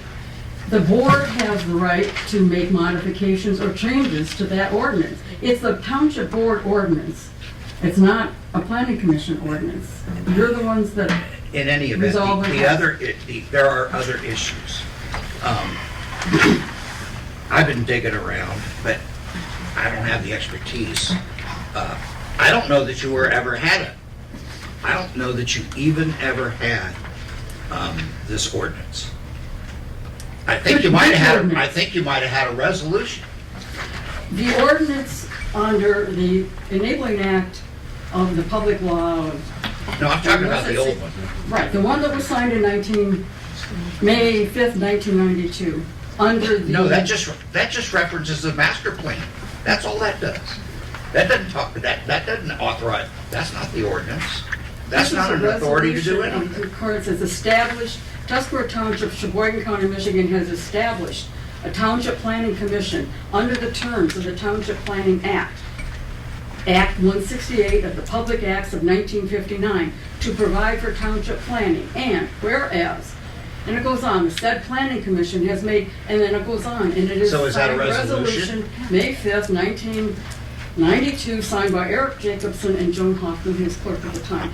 This is a resolution that shows that the Planning Commission was established under that act of 1959. What are we afraid of? I mean, I guess I want to know what the alternative is. The alternative is to do what Mr. Huth said to do on Friday. Mr. Huth did not have a copy of this resolution at that time, so he did not know. I'm not moving forward. Board can vote however they want to, okay? I'm just telling you, I'm not comfortable. It's too quick, it's too fast. We're talking about... It's too fast. We should have done it in 2008. Excuse me. I found out about this on Thursday. It's Tuesday. I cannot support a rush to do an ordinance. You have your chairman, which I respect, who stood up at the annual meeting and said his objective is to get township zoning. I'm concerned about that. And so I have all the concerns I presented to you. I'm concerned about the rotation that did not occur between 2017. Point of order, we're talking about an ordinance, not, the planning commission is not under. Well, I'm just trying to give you my reasons, It's about but that's the- fine. It's about the ordinance. That's fine. Okay. I don't know if there's any other explanation I can give. I'm trying to get us there, but Well, all right. All I can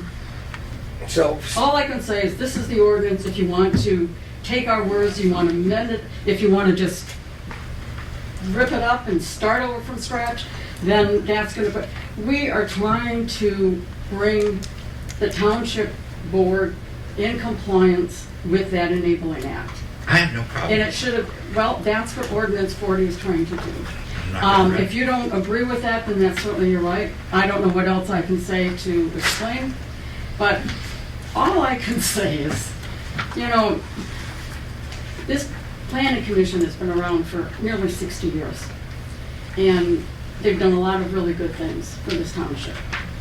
And I just would like to remind everybody that the largest park in this township is called Cooperation Park. It's called that for a reason. We're just trying to cooperate with the board. So it's your decision. You can do what you want. But that's our recommendation as a planning commission. Thank you. Comment? I'd like to thank Jane for bringing some of the history, and I appreciate you recommending that we look into this and do the research. I think we need to do the research before we pass anything, so we exactly have a timeline of what happened, when it happened, how things did, because we have a lot of gaps in what, and you filled in some of that tonight, and I've been looking into some stuff too. But I think we need to do some more research to know exactly what it is. It is our diligence to make sure that when we pass something, we know exactly what happened when, and we may have to start over with a new resolution. That'd be fine. Well, I don't know that you can just start with a new resolution. I think there's something in forming a planning commission that you have to go out to a vote of the electors. You might have to hold an election. Well, that's why we, And that's the kind of thing we have to look So into. if you do that, we're talking, months Well, down the road. and that might not be an option, but we need to find out the answer to that instead of like It's thinking my what understanding, is. correct me if I'm wrong, I'm sorry, Jan, I didn't mean to No, cut you that's off. all right, go Okay, it's my understanding that the ordinance gives the planning commission only one really only one job, and that is to create a 10-year plan, And master which still has to be approved by the township. Exactly. That's the only thing that becomes the only job, we have to- my understanding. And we have to have 4 meetings a year. That's Yeah. what the bylaws say. Your bylaws say CIP and annual report and the 10-year plan. That was not part of the older bylaws. The CIP plan was never part of the planning commission. Mike Chairman, he sent me your bylaws that you passed in The September. new ones we passed, yes. Yeah, it says Yes, CIP. but, so. Oh, you mean in the So past. going forward, we passed those bylaws, and going forward, you know, if We have it's required, everybody's, we'll do the I'm on the planning CIP commission plan, in blah, terms blah, of blah. disclosure. But, you know, And we have the terms laid out. going now, too. backwards, it was not part of the planning commission. Okay? All right. Can I say one final thing? Yeah, I suppose. Yes. Please. I got the microphone. Yeah, Okay. Today's my 79th birthday.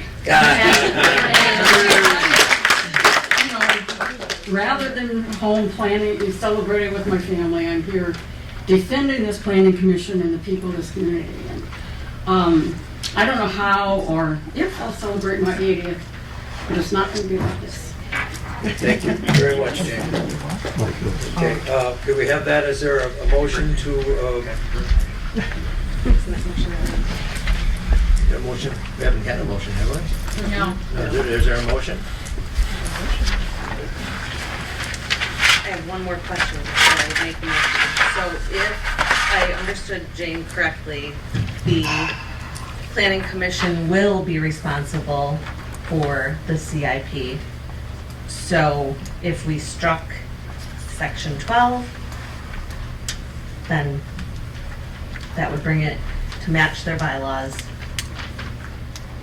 Say that again, because I'm. We would strike section 12. Jane just said the new bylaws do make them responsible for the CIP. So I believe section 12 should be struck. This was an MTA template. I think it meets the requirements if we want them to be responsible for that.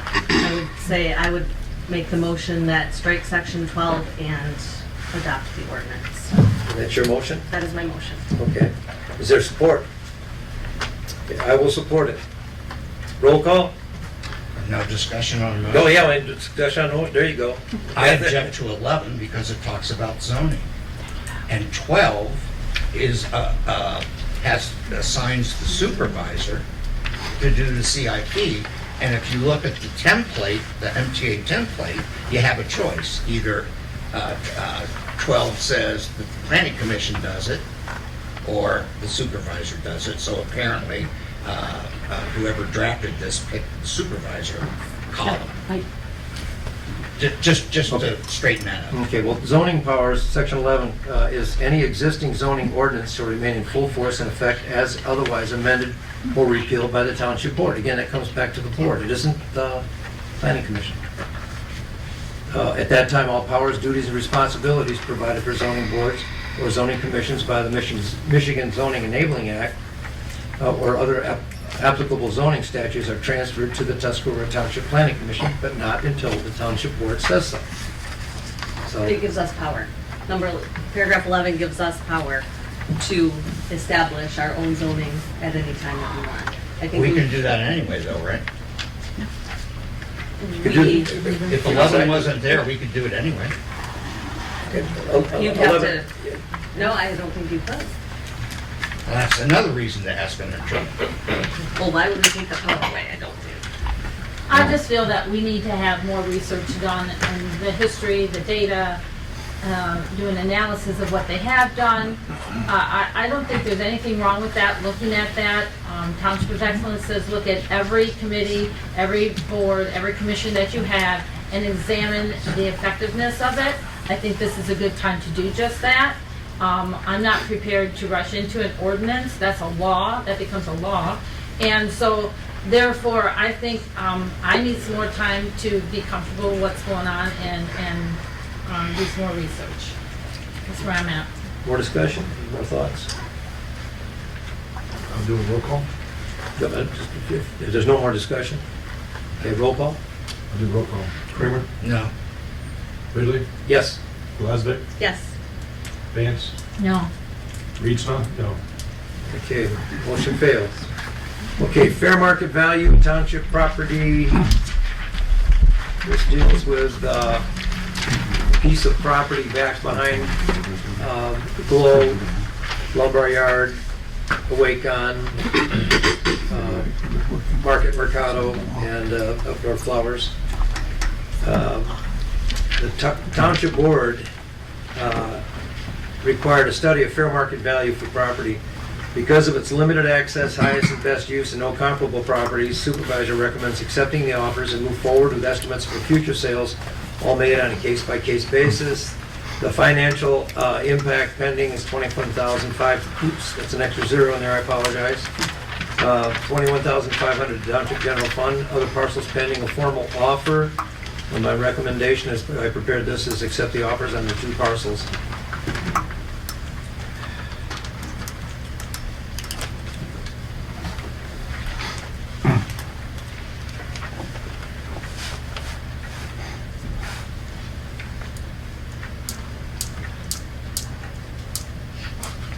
That's my motion. How do we get comparables or an FMV? I talked to Dave and I talked to Walt, and I said, how do you, I mean, you've got this limited access that does nobody any good but the Yeah, people who live I right know there. that, but the question is, how do we get it?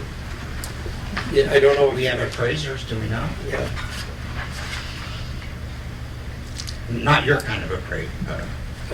Yeah. We talked to Jason briefly about that, but Jason, and I don't recall all the specifics. It really wasn't a. My position is, I want to get out of the real estate business. I want to sell this stuff, but I want to comply with the state law that says you have to get there. I don't know. I don't know how you would find it. I think that was- Maybe it's worth half of the offer, maybe it's worth double the offer, or somewhere in between. So Do that's you recall my, when we sold the? that's my dilemma. When we sold the Commerce Park lot, because I think you were the first, the ambulance building was the first. We had no comparables for back there, did we? We just knew that the offer was, I think, 25,000 at the time. And we had no comparables back there in Commerce Park at that time. So are we talking about the Commerce Park property? or- No, we're talking about right back here, the strip of land that's behind Awakon lumber yard. Right. And it's the same thing you had mentioned that Glow might be interested in. Right. Well, the value is to the joint property as far as, the use of it, and, because you have no access to it, otherwise. And those would be hard comps to come up with. There'd be a per case basis there that you'd have to do some research on with town company to see what's out there. That there's a lot of different sales that are made to benefit each property. Owners that have an easement to it or use their septic or whatever. But that's just some research to look at that. That's what I talked to Jason about. He said that the research might be more expensive than the cost. So be it. Yeah. Well, I don't know about so be it. I don't feel like that. What do you suggest? I already did. Accept the offers.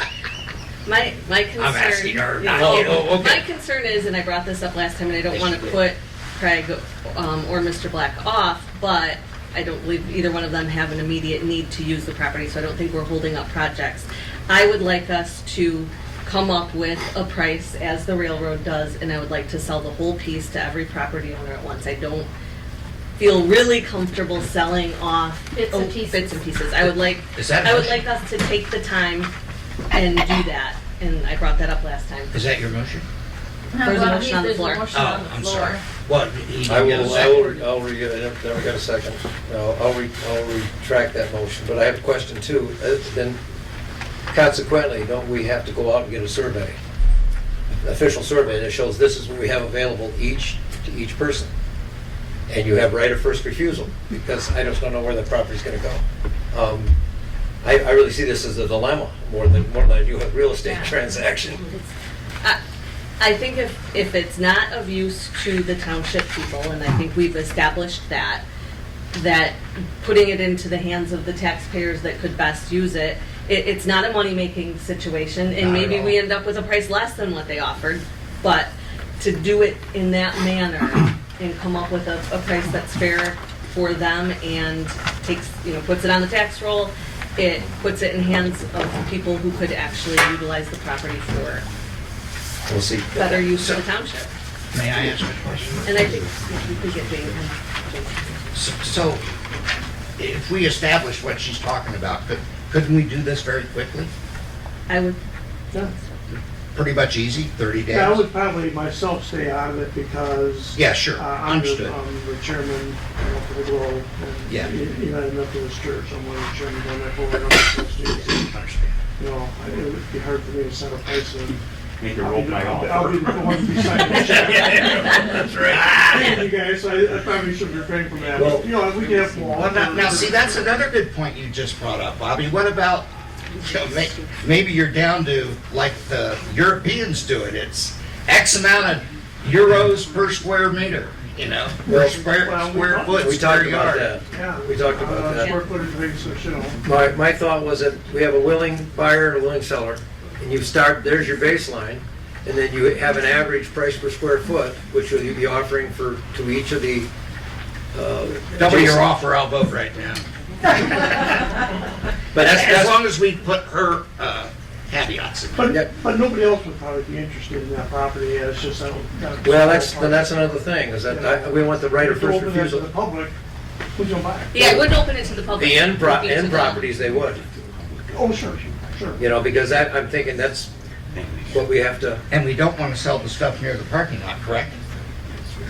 We have a strip that goes that strip goes all the way to the chamber, it just gets narrower and narrower. It narrows down. it narrows down to, To virtually nothing. No, there's hardly any. finishes right at the Bear Bar building. That was 100-foot wide siding, Yeah, and partway behind the glow, it tapers back into the state railroad. okay. Yeah, there's probably, I think we looked at maybe 30 or 40 feet from behind the glow that, could be. Well, if we could establish value, we could do it by the square foot, square yard, whatever. Well, exactly. And it'd be fair to everybody. That's what I'm saying right now. We have Yeah, figures. price. We have prices that we could, I can tell you, if you add up the square footage, I think you're gonna come up with more than what you think you have in that property. If you got 21,500 from two pieces, I think an average of the square foot price. And And those then you prices see, are all over the place, because you can get somebody, say, on Bergamot Lake that needs that drain field, okay?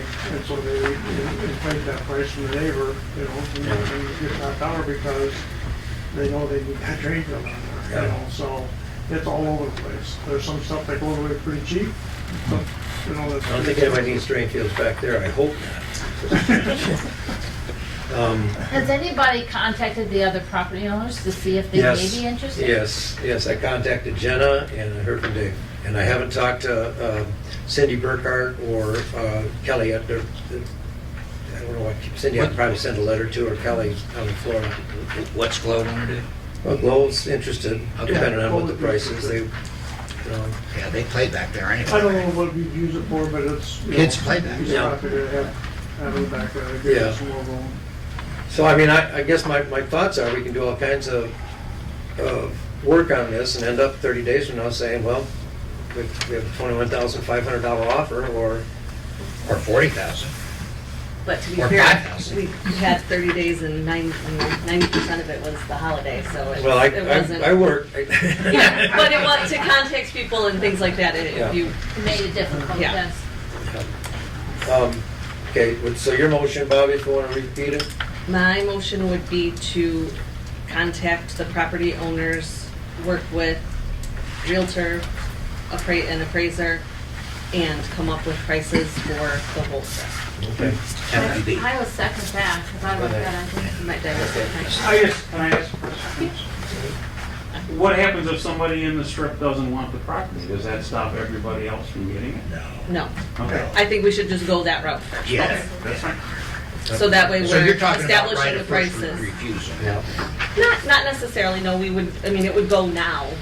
And if not, then we can entertain these offers. But if we can do it all at once, do it clean, establish prices Okay. so that it's not 18,000 today and Sure. 1,000 next week or 30,000 Yes, in a ma'am. year. I'd like to get it all done at once. Okay, we have a motion and we have a second. Is there any more discussion? No discussion over here. Okay. Good. Roll call. Roll call? Ridley, No. Kramer, Yes. Vance, Yes. Bobby, Yes. Reedsma, yes.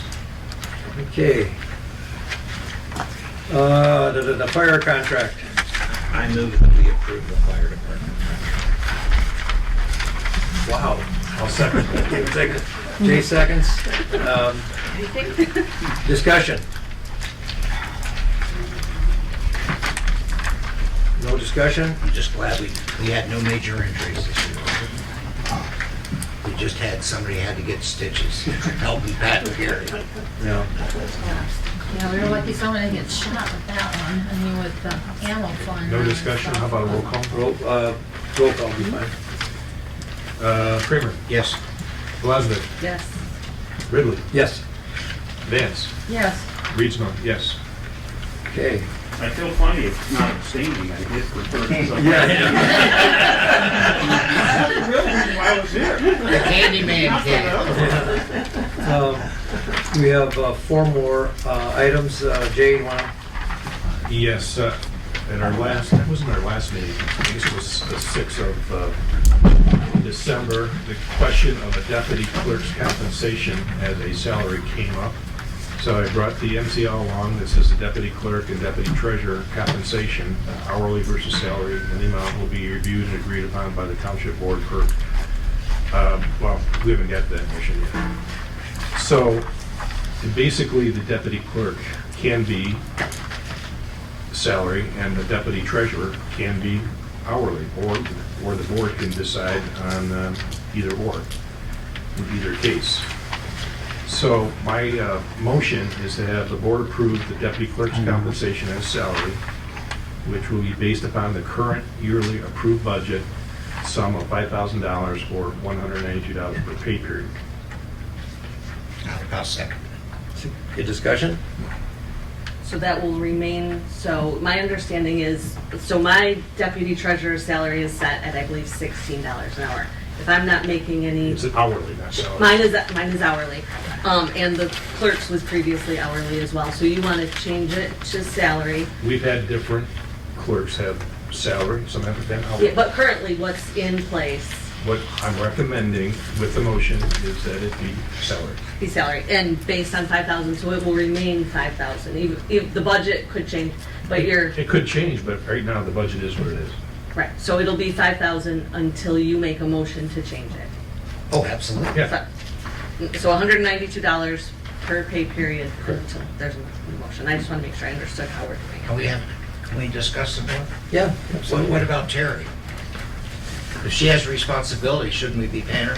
I'm $16 an hour is good. There's not, I don't use my deputy treasurer at this time. Okay.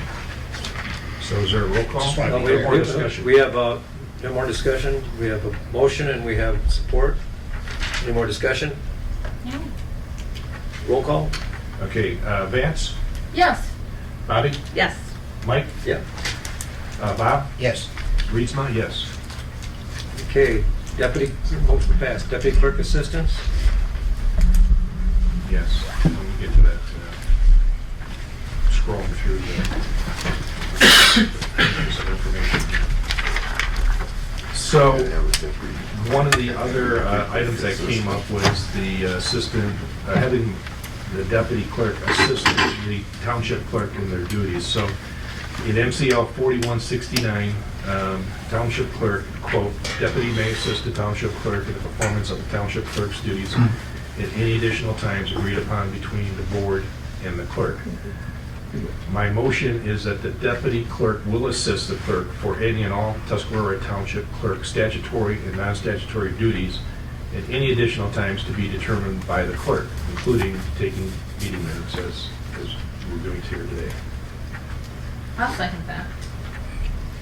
More discussion. So all of your statutory duties, if Jan can Yes. take them, she'll be For $192 at the gate. It's a bargain, but there will be time that I may not be here, and she needs to be able to step in and do payroll, do payables, do general ledgers, do whatever is required to get the job done. She's got the skills. And this simply is what is recommended or have the township or by him that this is the way I want to operate with my deputy. I have just one more quick question, because you say all statutory and non-statutory. Are there some things, and I don't know this, it's a question, in the election, like, I don't believe that anyone but you can register a voter. That's my So- number one priority, is to do that, yes. Okay, so maybe we should just say allowable by law, or, so that you're not saying she can do all statutory and non-statutory if there's something that the law says she can't do. That's, Just to be safe, Yeah, that's a good idea. that's fine, that's fine. I Yeah. don't think they're allowed to vote at a meeting. No, No, they're they're not. No, they're not. Exactly, yeah, No. so things like that, so we don't want to try to That is a give, statutory duty, so. yeah, Yes, but it's also, I didn't put that in the Yeah. quote. I There just is think- data in there, or there is all the MCL information in it that does substantiate what you said. I just think allowable by law Yeah. makes it safer. So how do you want that to read? Deputy clerk will assist the clerk for any and all Tuscarora Township clerk statutory and non-statutory duties allowable by law Yeah. at any additional times to be determined by the clerk, including taking. Allowable by law, got it. I Yep. think that's fine. Okay. Are you amending your motion to I'm say amending that? my motion to Say that. say what Bobby just read. And I again second It's that. non-statutory duties allowable by law. Correct. And I will second that too. Jan seconds that. Roll call? Janet, Yes. Bobby, Yes. Mike, Yes. Bob, Yes. and Jay, yes. Okay, next one, township compensation. Okay, this one needs a little bit of background. I did go to my clerk training at the MTA. And one of the things they were very clear on was that this would be 41.75 MCL and 41.75A, which I didn't include here. But per their training, the township board establishes all compensation other than their own, which is obviously done at the summer meeting, I guess you can call The it. annual meeting. Annual meeting, thank you.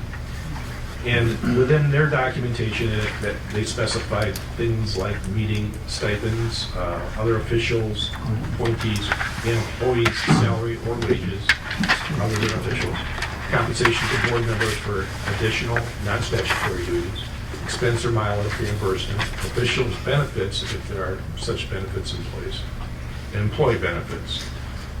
In addition, I wanted to make it clear that compensation has to be established prior to utilizing a hiring policy. So that would mean, and I'll just do this in reverse, that you need a budget approved for work to be done. There needs to be an hourly wage or salary range for compensating the work to be done by the board. There needs to be worker status, as are they full-time, part-time, seasonal, consulting. There needs to be a job description that describes the work to be done, and of course, the final thing is the board needs to establish the need for additional work required compensation.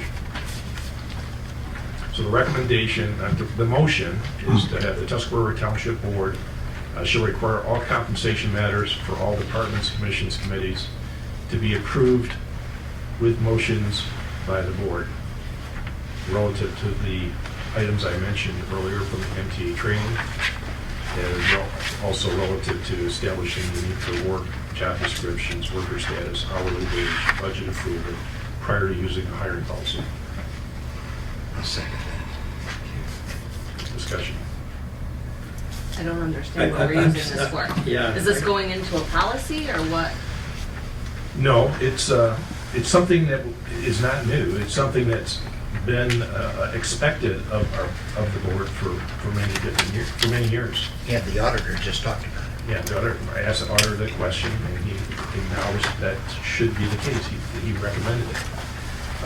This simply states that the board shall make all compensation-related decisions, in short, for all So- employees. Why wouldn't we add this? We have all these new policies if this is, and he did say that. And we Policy would- could add it to the existing policy, but it would be an add. I wanted to bring it up here and make sure we had our I's dotted and T's crossed, if you will. I like her idea. Just add it. Yeah, I Just mean, I add think it you to have the- to. I think just saying we'll do it doesn't really establish anything. And think we're also trying to Well, we're also trying to... let everybody know that these are the rules. These have always been the rules. We're trying to acknowledge that they are the rules. We need paper trails for the kind of compensation decisions we make, other than just, well, in addition to meeting minutes, let's say. Yeah, You know, my suggestion is we pass it, and then it's in the minutes, so we'll always be able to find it. And I like Bobby's idea of then going back and adding it, where would that be, Bobby? 4? Chapter No 4. clue. It'd be chapter 4. It would be in our financial. It'd be chapter 4. Yeah, chapter Financial. 4. I like it because the responsibility goes with the authority. I like that. I do like the fact that there's gonna, because of this, it's all written down, and we have, like you said, a paper trail, because people do come back to us, sometimes years later, and wants to put us down for unemployment compensation, or maybe workman's comp claim, or something like that. If we need a paper trail to make sure that if we have to fight that litigation, we can prove, step by step, from the time he was hired to the time he was discharged, we have a paper trail of what happened. And sometimes there's lacking. I mean, I've been doing, cleaning up some of the personnel records and stuff, and there's some stuff lacking. So, I think it's a good idea to create a paper trail of every employee and to make sure we keep that, because you never know when something's gonna come back. And I think it's just best practices. It's more work for the clerk, but he's willing to do it. Well, the work has to be done either way. You either do it by prescription or you do it by catch-up. So, Okay, we have a motion, and we have support. Bob? Yes. Any more discussion? okay, roll call. Roll call. Mike, Yes. Bobby, No, I don't understand it, so no. all right, Bob, Yes. Janet, Yes. Reedsma, yes. Okay, passed. Okay. Workers' comp, non-compliance penalty. This is it, folks. You are No, troopers. no. No, we got, oh no, I'm sorry, we got No, we got- I We got a apologize. lot more. Wind your watch, we'll be here for a few more minutes. I forgot about those. 2 pages. Yeah.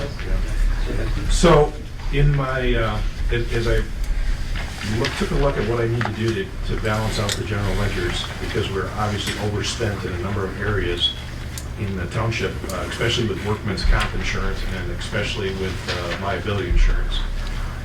It came to my attention that we had an audit non-compliance charge of $996 that we... 9,000. Thank you, 9,900, it's getting late, sorry. $9,996 that was billed on October 3rd of 2022. Well, how did that happen? Well, that's a good question. Number one, it shouldn't have happened. There should have been a physical audit that should have been conducted prior to, for the 21-22 year, possibly even earlier than that, that would have eliminated a need to have a non-compliance charge. But nonetheless, the non-compliance charge was booked, and it took the $19,236 we paid for workman's comp, and obviously drove that up to almost to $29,000 essentially, without getting into all the dollars and cents. So this will be a recurring charge if we don't do something about it. In other words, we need to have an audit, and that's the motion. An audit shall be conducted as soon as EXL schedules. I guess, and I don't know what EXL stands for, but it's a company that does these types of audits. That would, once the audit's complete, we would recover $10,000 from our 2021-22 year, fiscal year, and avoid another payment for the 2022-23 fiscal year. And it's going to possibly require office staff, department heads, and volunteers to help complete this audit. Essentially, they have to audit the employees and whatever risk profiles they may have associated with those employees. That's Can my I motion. ask a question? Yes. Okay, who's doing this audit? I mean, is it an audit of the workman's comp company, that they're auditing their books, and or who's doing the audit? EXL, EXL is the company that does these audits. I've asked that they contact me. They have not contacted me, possibly because of holidays and everything else that occurs late in the year. But the audit is relative to how many people do we have employed, what's their profiles, how much we paying them, all those So different it's characteristics. basically info gathering. It's info gathering, correct. Make I've sure not, we're I've not charging gone us. through, yeah, I've not gone through this audit before, so I don't have all the bells and whistles. I'd be happy to explain if you want. Please. So the insurance company wants to understand their risk as it relates to the payroll that we have. They assign a rate based on the kind of work that people do. So if you're a roofer, you're going to pay significantly more than somebody who is an administrator who sits at a desk all day. The idea that I'm going to have a workers' comp claim against my employer is pretty low when all I'm doing is moving paper and typing on keys. Generally speaking, those auditors contact the person who wants the insurance in the last month of the coverage. Our coverage here ends in June. So there would have been a communication in June that an audit needed to be scheduled. They give you a list of things that they want. You put that together, you send it off to the auditor. Either they have, some of them have portals, you can upload all the documents. Sometimes they want to come out and look at the documents physically. Sometimes they just want you to email the documents. I personally don't like the last option because occasionally you're sending documents that might have personal identifying information on them, so then you have to redact it. They occasionally have follow-up questions. It depends on how well you meet their request initially.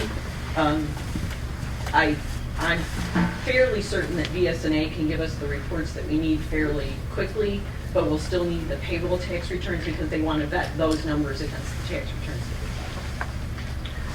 file. So if we do nothing, then we're stuck with this 10 grand, we're stuck with it again next year? Yes. So does this include just us or the library and the police? No, this would, well, again, we share all insurances, so Yeah, workman's but if we comp. made a mistake, we can't charge them. It wasn't a We're- mistake. We're not gonna book this until this issue is, so, actually, it's been booked, we're gonna move it to a different place in the budget to not cause this to be allocated back to all those other departments at this point in time. Mike, can I say something? If Janice can say something, I can. I was notified of this audit back in Can we, hold on, Don, just hold on. Why can we talk to everybody else in here that you want to talk to, but when it comes time to talk to her, she can't? I want to have her during public comment, I will come up and explain it. I gave her permission to talk because she is a CPA, she does She's have not. background. She's not a CPA. Please stop. My license is not currently active. Okay, let's just, I've never made any bones about that. let's get off this. Let's get off this. I make a motion for a 5-minute recess. Go home. I second it. Motion's on the floor. I just want, you're gonna vote. All in favor? Aye. Aye. Opposed? Aye. Okay. Janet? I vote for it. We need to get this crowd 3 to under 2. control.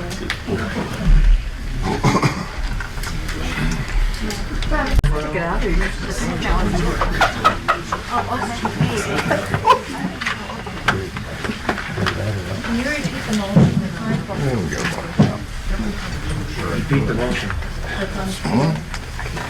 I will repeat my motion. Okay.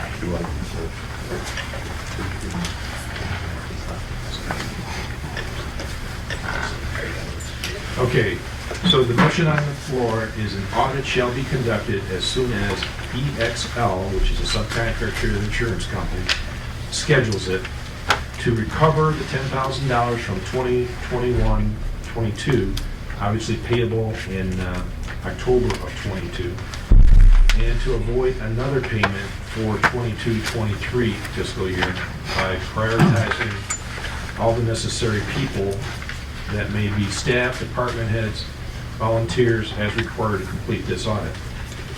It may require us to go back and even review vendors. It's possible, but not probable.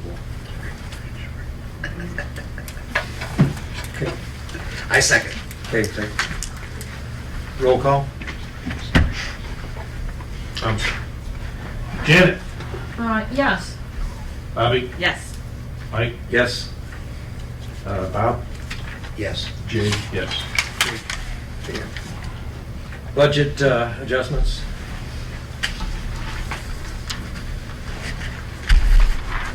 I've got, you want me to pass out a sheet or just go through them? I'd love to see if you have one. All right.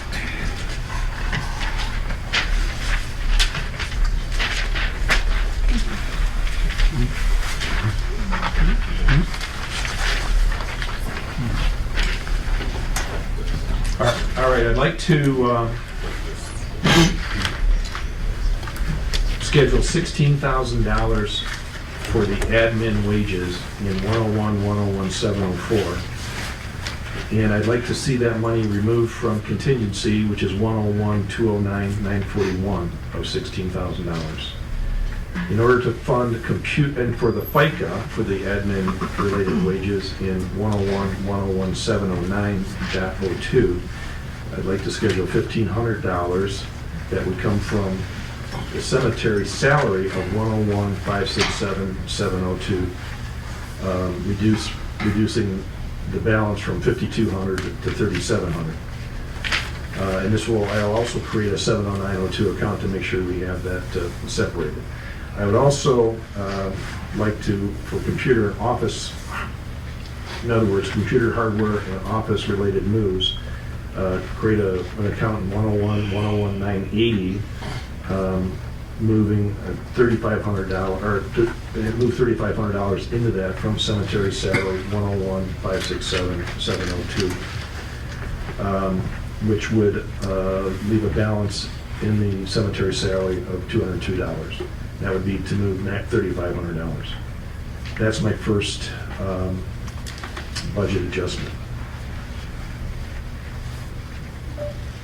Do I need to make a motion? Do you want to put them all together, or do you want to just? Well, I can go through. I'll go.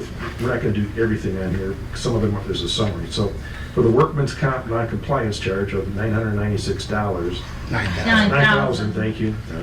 Long day. Yeah.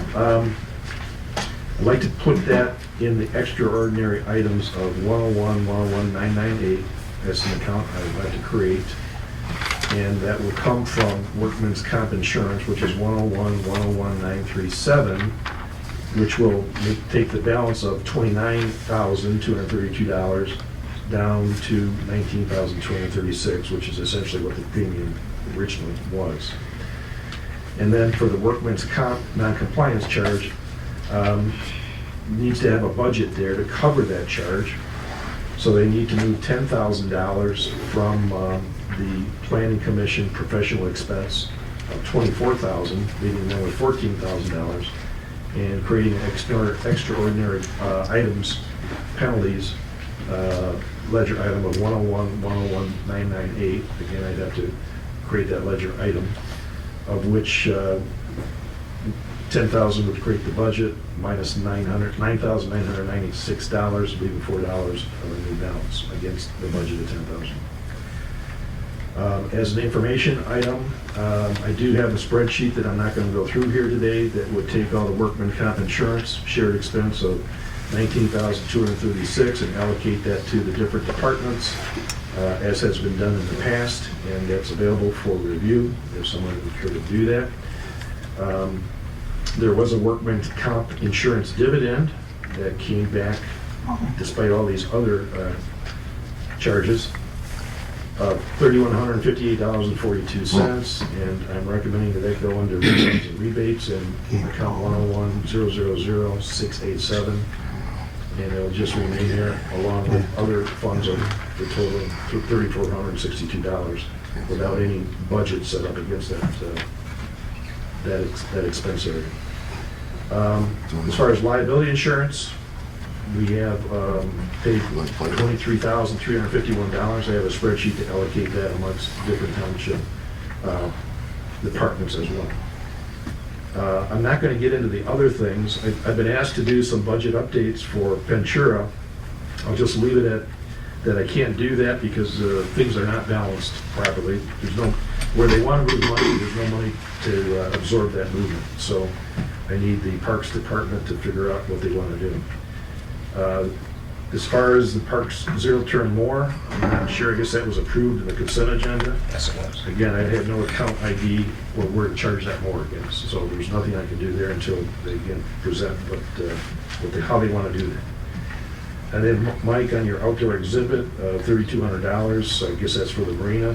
Again, I have no account ID in terms of where I do it. The rest of it, at the bottom are just notes to show that I'm confused about the ARPA fund and what exactly we have designated in terms of commitments versus the funds available. On the books, we have $153,000 in Fund 282, $153,221. I know we've shown several areas where there were funds allocated. I can't substantiate whether those things were actually expensed or not yet. I haven't got that far. But that would tell you the balance would be down to $118,992. Taking Mike's accounting the best I could in terms of interpreting that, it would put us down around $142,000. And so I need some help in reconciling where we are with the ARPA budget.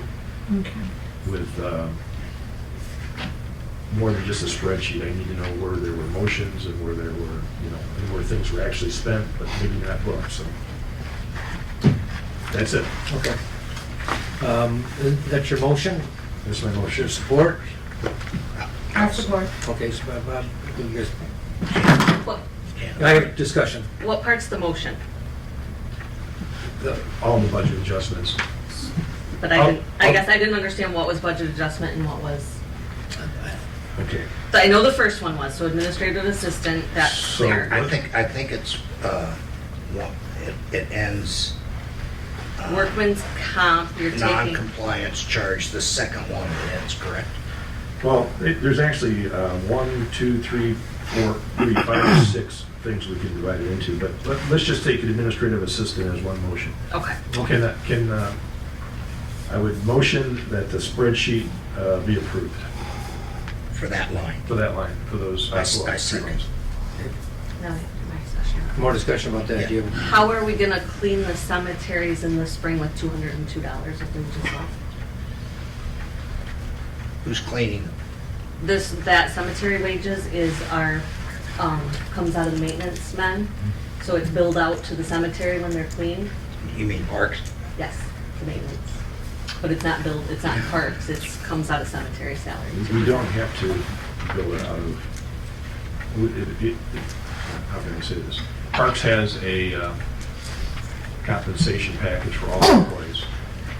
And Parks has all their employees capable of assisting in any other area for any other reason in the township. Okay, We're but not going to build them. The short answer to your question is we're not going to build back to to the cemetery. Parks, You're not gonna put it under that line item? Right. Okay. Exactly.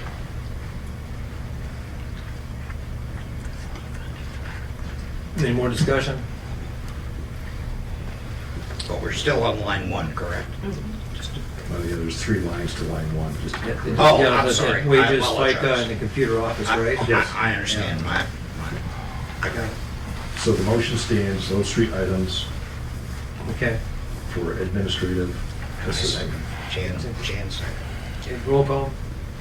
Okay, Bobby, No. Janet, Yes. Mike, Yes. Bob, Yes. Jay, yes. Okay, the next 2 lines is another motion relative to workman's comp, non-compliance charge, removing that from where it currently resides under workman comp insurance, which is in 101, 101-937, placing it in its own item under extraordinary items for penalties, and then in doing so, making budget available from the planning commission professional expense of $10,000 so that so that it's balanced. So those 2 line items is a second motion. I'll second. Discussion? So you need to fund, what are you funding here? Well, I'm gonna move $9,996 that isn't currently funded today because the workman's comp insurance in the township only has probably $2,500 to $3,000 there. So it's over by quite a bit. And it's understandable that it's over because we need to allocate it out to other departments.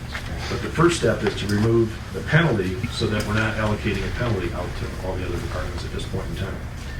To remove that penalty and to book it, I need to be able to have $10,000 of a budget, which I'm taking from the $24,000 in the Planning Commission's professional expense budget.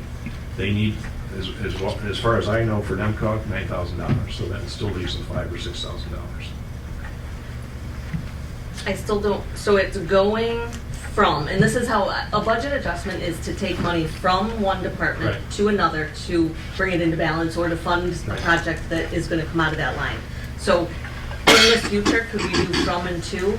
And could you tell me right now what you mean? You're taking it from 101, Taking it from, again, right at the top there, it says from. So from 101, 937, I'm taking a charge of $9,996. okay, and you're moving it I'm to, moving it to 998, which is an account called extraordinary items that I will create so that it has a place in the general ledger. But it doesn't have a budget, so I need to create a budget of taking $10,000 from 101, 701, 801, and moving the $10,000 to the 101, 998. So I have a budget of $10,000 against a charge of $9,996. and what are you funding with that 908? That's, I don't understand why you're creating a budget line in the budget at this I'm point. funding the charge. I'm funding the non-compliance charge. But it already was in, it already came out of a budget line, it was already paid. No. Well, It was. No, technically it wasn't because there's not enough money in there to pay it. So you need to move it to that line where it was paid out of. That's where you gotta go with it, where it was paid out of. No, I don't. I can do it this way. Why would we complicate our budget? If it's paid out, we have all these lines that Because we the work budget with. does not require, the budget is for the insurance. And I want to keep that, I want to know what my insurance costs are and I want to know where I'm allocating those insurance costs. And they have to be allocated. Okay, I get that. Right. So I'm removing the non-compliance charge out of there. I didn't put it there. That was put there by previous clerk. Right. So it doesn't belong there. So you're basically not funding something, you're creating a line. I'm creating a line that needs to be funded. I can't just Okay. move a unbalanced. I get that, I get that. I can't So create I just unbalanced. didn't understand why we're Yeah. creating lines to, Right. Well, it didn't make sense. You get better tracking, right? Yeah. We know what's insurance and what's a penalty. Okay, We paid for the non-compliance already, right or wrong, indifferent or and you're just whatever. moving it, okay. I'm moving it. I understand it. I And understand. I like that idea, Okay. although I don't know your businesses as well.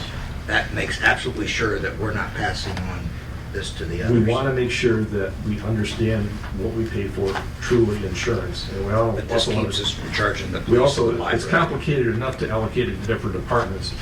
It just adds another level of complication to include that non-compliance charge. Okay. And we're not prepared to do that anyways right now because we hope that we're going to have it Back. back. So you'll zero that out? Yes. Okay. I have a question. The planning commission's professional, there was 24,000 in there, Yes. and Jane, is Jane still here? What was our budget for our, The budget they submitted was $9,000. 9,000, was it? So we have enough in there? As far as I know, the only amount in the line item budget for the planning commission was to pay the contract for NEMCOG to help us with the master plan. That was 16,000. Yeah, and it was 16,000? Yeah, 16,000. That was It 16,000. was 9,000 estimate that I had. Okay. Well, because I thought it was more than that, because we talked about some of the other things we wanted to incorporate. There are no other expenses that, I mean, Just that? the only expense that the budget the planning commission has is for the master plan, to help with the contract, to help us create it, and then for the printing and distribution of it. None of the planning commission members have any per diems or salaries or mileage or anything. There's no other expenses. So you have a piece of paper that says the charge is 9,000. Well, can I make a suggestion that we go ahead with this budget adjustment as you want, and then when we get the bill from NEMCOG, we can adjust as necessary the planning commission If it's more. budget. If it's more than 9. So the motion is to approve The contract cost for the master plan and mapping is $11,950. They have 4 meetings, $2,400, $840 for expenses, mileage, printing supplies, and $1,500 for administration, $16,690. And that's the contract for NEMCOG Okay, for the planning commission. because I had one Thank that you. said 9,000, but, okay.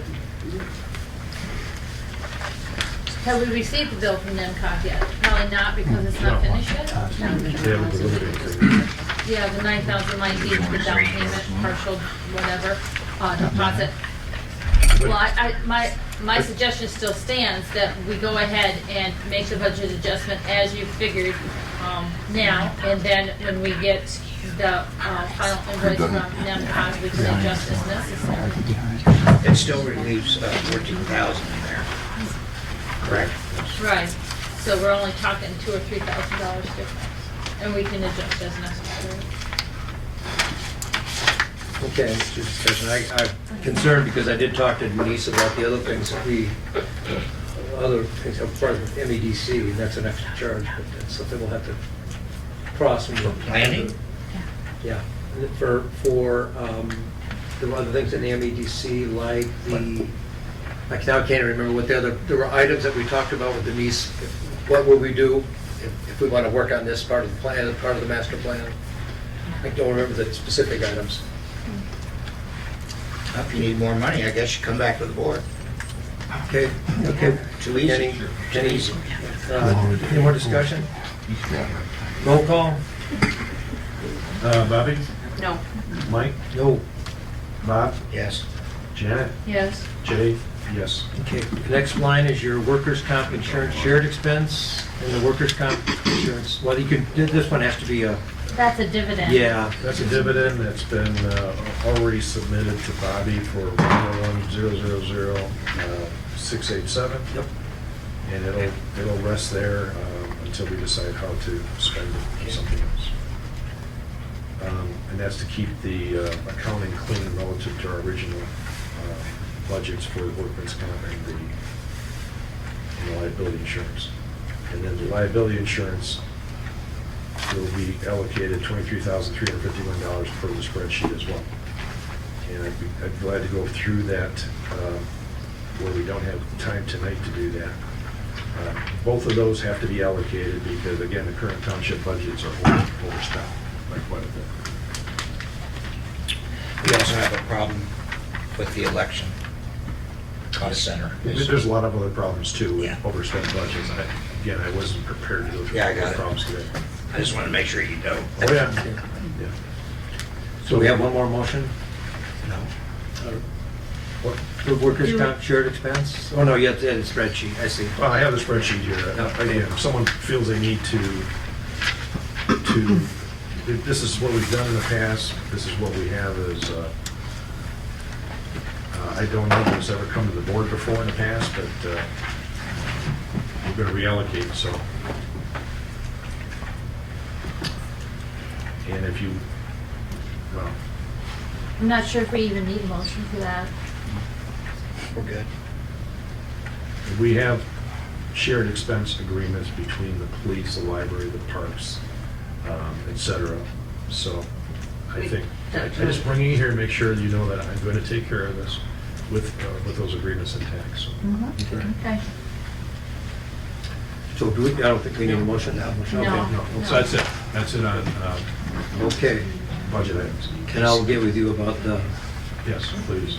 Casey, outdoor exhibit. What's that? The last thing is the KCI. I want to make sure, I'd like to make a motion that we accept that and have the typo that you expressed removed from that offer. Yep. Okay, you have a motion, is there a second? Bobby seconds. All in favor? Aye. Okay. Bills. Bills? I got moved out as well. I have two things. I was looking for something else, and I don't believe in our approval for the bills. We only have the invoice register, Jay. So there is Here, a group. I've got a check register. Okay, yep, I found it. When I was looking through, I Well- found the gap in the check. So we have to put the check register in to be approved as well because. Yeah, I realize that. Yeah. This was just, we were trying to get everything together at the last Yeah. minute, and it got a little... Some of that's So- my fault. So we can add it and approve it. That's what. Here it yeah, is. Perfect.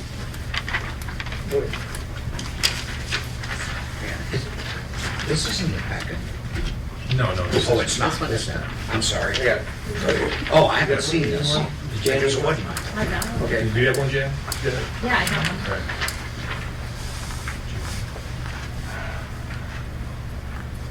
I make a motion that we accept this payment. I have And one you other have more question. questions, Yep, yeah. one other Well, question. these are just checks. There is a You have the payment, invoice there is a register. payment invoice in there. Yeah, so there's always two sheets we have to Right. approve. My other question is that, the consultant fees were paid out of payroll as opposed to a payable. Did we I'm not, put- I'm not sure that's true or not. It is, Okay. yeah, so that was paid through payroll, and I believe the consultant, we didn't Well- fill out all the hiring forms, so that should have been, normally our consultants are paid hourly through Oh, payables. you talking about Cindy. Yeah, She was paid as an employee. okay, so she was entered in, I Yes. mean, we didn't, I don't think there was ever any approval for, No, there isn't. That's why I brought it, brought that, I'm trying to get the i's dotted and t's crossed. okay. all these But she things. should have been paid, I don't believe we should have taken taxes out, because she was never an employee of, she was not hired as an employee, she was hired as a consultant. So I don't know tax-wise what ramification that has, but I don't believe she should have been paid All right. What, as an employee. hasn't our previous consultants been paid? No. Yes. Neil is paid. When Sue was a consultant, she was paid as an I employee. believe as a consultant, she was not. She was paid as the deputy clerk. When she was paid as an employee. Okay, I just don't want there to be any issues, so I was. No, it's all taken care of. I got a question on the bills. I can't find it. Under this expenditure thing, we only booked $188 in revenue for the entire month of December. I don't get it. Did I read that wrong? We got tens of thousands of dollars of expenses and no income. What happened?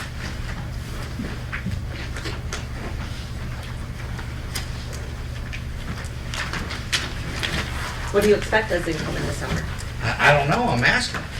I've never seen that before. Before, we've always had quite a bit. Is that because the taxes just went out maybe, or? We don't generate a lot of revenue. Okay. I mean, if it's normal, that's fine.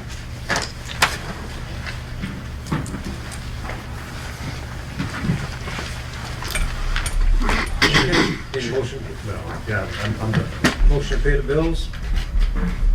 Motion, authors? Is there support? Bob supports. Any more discussion? All in favor? Aye. Okay. Anything else? Public comment. Pat was first with arm up.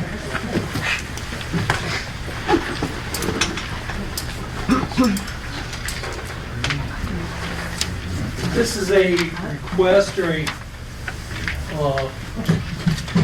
consideration item.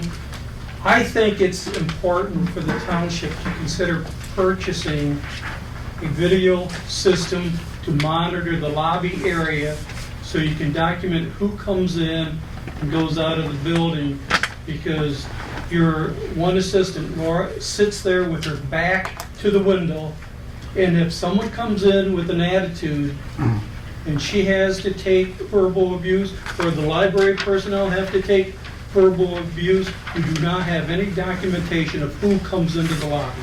And I think the estimate, I would guess would be $500 or less. You could put the monitoring system down in the police department. It would record 24/7. And then when something happens, you could have the police look at it and identify who did what. Thank you, Mr. McGinnis, thank you. So I'll come around to you, Beth, just, go ahead, Beth, go ahead, you're standing right here. Come up.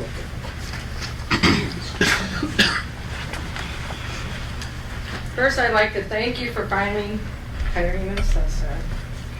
And I know in 2006, I paid a special assessment for my 2 roads. One was $1,201 and the other was $1,641. I'm not sure either the township or Sheboygan kicked in some money for the repairs for the roads. I'm not opposed to you guys helping Club Road, but I am opposed for them not paying anything. That is not fair to the rest of the community. I would also like to know who decided to get rid of the police report, the library report, planning, et cetera, I don't like logging into your website. I don't want to have to scroll down to read all the reports. I don't know why we can't reconsider that being put back in your agenda. And number 3, you guys let Craig speak when he wanted to speak, but when I don't know who wanted to speak back here wanted to speak, they were told to shut up or not now.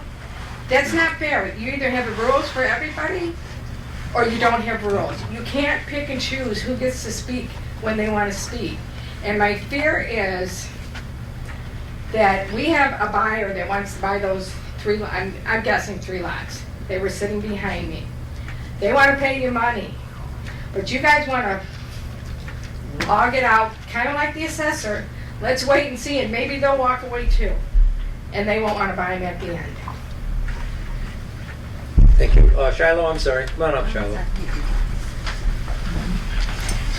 This is Shiloh Slamsky. She's your chamber director. She's not really new, but she's new in town. So let's welcome her and make her and Convention Bureau along with the Chamber of Commerce. Yeah, and also the Visitor and Tourist Bureau too. So I just want to tell everyone, Winterfest is coming February 3rd and 4th, so please come down to the festivities. So I just want to say a happy announcement. So, yes. Can I say something? I thought you did a great job for Thanksgiving. I know there were some issues. Oh, with the craft show? Everything, the craft show, the Santa Claus parade. All That those. was the Christmas in Indian River, so different Okay, well, department. But I'm just going to whatever you did to help any of that, it was a success. Thank you. Yeah, and the craft show was really well. So hopefully if anyone went, had enjoyed themselves this year. So. Thank you. You're welcome. Thank you. Public comment? Dawn, go ahead, Dawn. Go ahead. Go, Dawn. You're closer. Just a couple of things. One, on the Excel audit, I knew about that. It came in and I think they contacted me. I'm not really sure, but sometime during election season and audit season, so I asked them to contact you because I knew we were coming into office. The auditor, when Joe talked about the... You hit your button, I can barely hear you. What's that? Okay. There you go. So when Joe talked about the pension, the police pension and the lump sum payments that we made, he was right, you were right, the $100,000 was made in the last fiscal year. That won't show up until June. We'll see the results from that this coming up June. We also made an additional $50,000 lump sum payment the end of October, 1st of November. Chief talked to MERS, and they suggested that it was a good time because of the market to make that additional $50,000. So that also, you won't see that until the following year. So I just wanted to let you know. Thank you. Scott? I will be very quick. It's time to go home. Very quick. Take your one, please. Scott Swanson, and I live on Club Road, so I do want to address that issue of special assessment. First of all, the special assessment, I'm going to tell you, we've contacted the neighborhood and they are opposed to it. So last time they tried to do that, it took me 45 minutes to get a petition, probably less this time, so it's not going to happen. The fairness issue, you raised that. In fact, Beth talked about the previous special assessment downtown 2000, I paid that too on 2 lots. It's a different matter, and each of these are. First of all, I view what they're doing on these roads, special assessments were designed for areas which would almost kind of exclusively benefit, specifically a subdivision. I think they did one on Bosserman Court. Those are the people who go there. It's not a through traffic, heavily through traffic thing at all. The Sturgeon Island Bridge, again, those are the things that those are intended for. The township has kind of gotten by with doing them, expanding that to other places, which I think is inappropriate. Now, if you look at a fairness issue there, the way I view that is those are unfair special assessments. By asking me to participate, you're not asking me to be fair, you're asking me to participate in the continuation and perpetuation of something I feel is unfair. I definitely view that.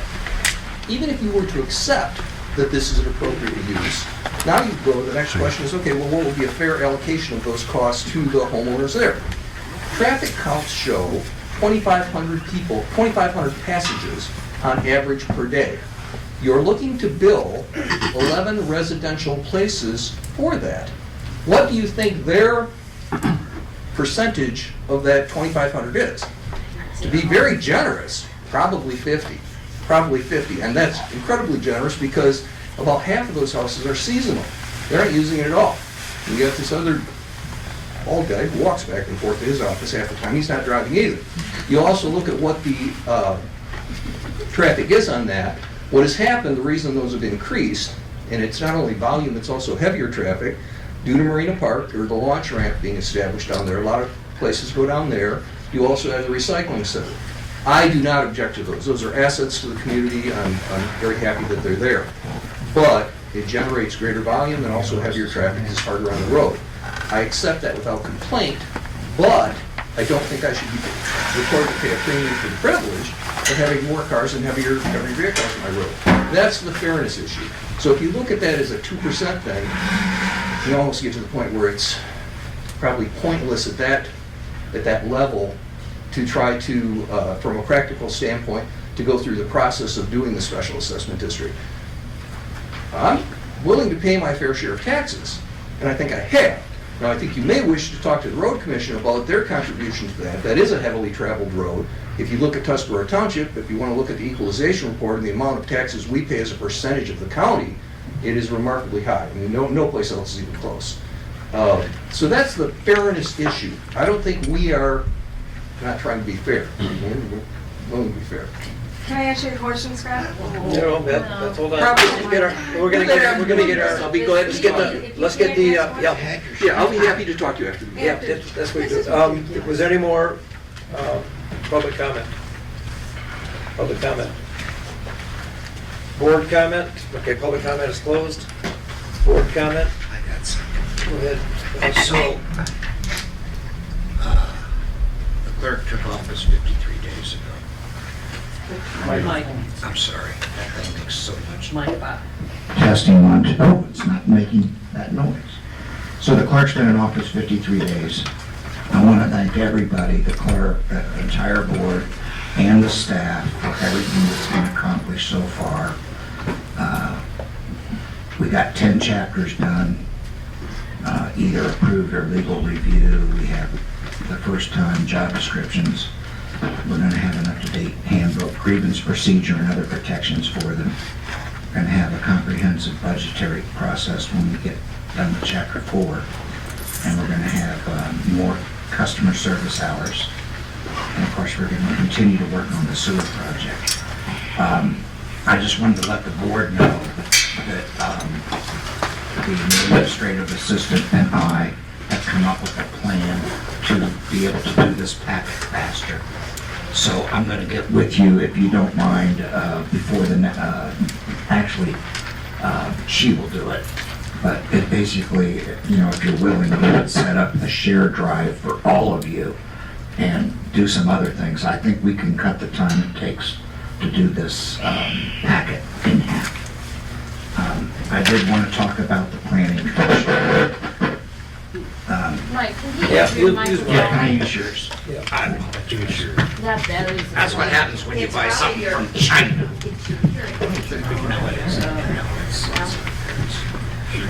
Okay, Is that better? Yes. Right now. So, so we had an ordinance discussion, and going forward, I just want to tell you, this is just me, okay, my opinion. An ordinance may be necessary due to the fact that it appears the planning commission was originally established by resolution, that's what I think. And law, we have to find those documents. And the law has changed, I accept that. Due to lack of prior discussion, we just haven't had the opportunity to educate ourselves on what the law requires and what current planning commission members may desire. My position remains the same. The township attorney says we've raised some issues, we need to do the research. Let's do the research. But I have some other issues with the planning commission, and I'd like to make some suggestions.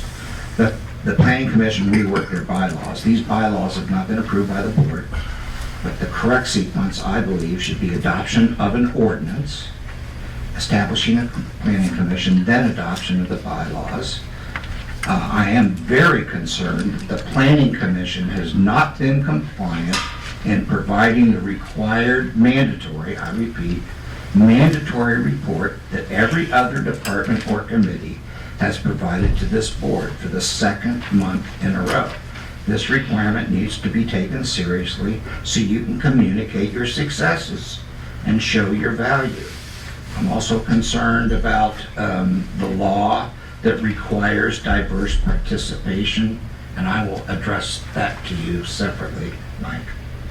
Yeah, I know, I saw you. And the other issue I have, I won't go into any more detail. I really believe that we have a good planning commission. I really want them to do the CIP. Because you got so many irons in your fire with, doing MEDC and everything else. So I think we have two choices. We get a compliant planning commission that follows township policies. We fix everything that we've discussed tonight, but we don't try to expand the scope of their power without board direction. And if necessary, we fix it. If we have to repeal something before we do the ordinance, that's fine. I just can't support any language that has the word zoning in it. I'll never support it. So I just wanted to make that clear. Club Road. Again, I just want to give my position. We need to fix it. I do not support an SAD. This is not a normal road. I noted in your board packet the letter from Mrs. Swanson, and I'm just going to paraphrase some of it. From 1996 to the present, Club Road was a major route, is a major route between East Walnut Lake and Onaway for traffic and vehicles from M68 to I-75. According to that traffic, Club Road property owners have seen the construction of Burger King, a large commercial business. Privately owned land was purchased by the township, developed into Marina Park, trailhead area, which now draws heavy recreational traffic, mostly composed of trucks, trailers, and boats. We have a recycling area that adds to the traffic. Okay, we have a proven daily traffic count in June of 2,400. As Mr. Swanson said, it would definitely account for less than 2%. The reality is, not all projects help 100% of the people 100% of the time. A decision to upgrade and improve Club Road without an SAD will have overwhelming benefits to the general public for non-residential use, largely caused by public infrastructure the township built on its own and now operates. I do not support a road policy of one size fits all. And I know we don't agree in that, a lot of us, and that's okay. I just think we need to pave Club Road using the remaining COVID money, augmented by the general fund, or even Mr. Ridley's idea of, what was that fund? Some boat launch. Yeah, boat launch, but, perhaps that we can discuss that. But the purpose of the COVID money, from my research, in part, is to recover economically from the pandemic. I can't think of a better project to meet that criteria because the boat launch and tourist-related activities. Board comment, okay? No, thank you. Okay, Jan? Yes.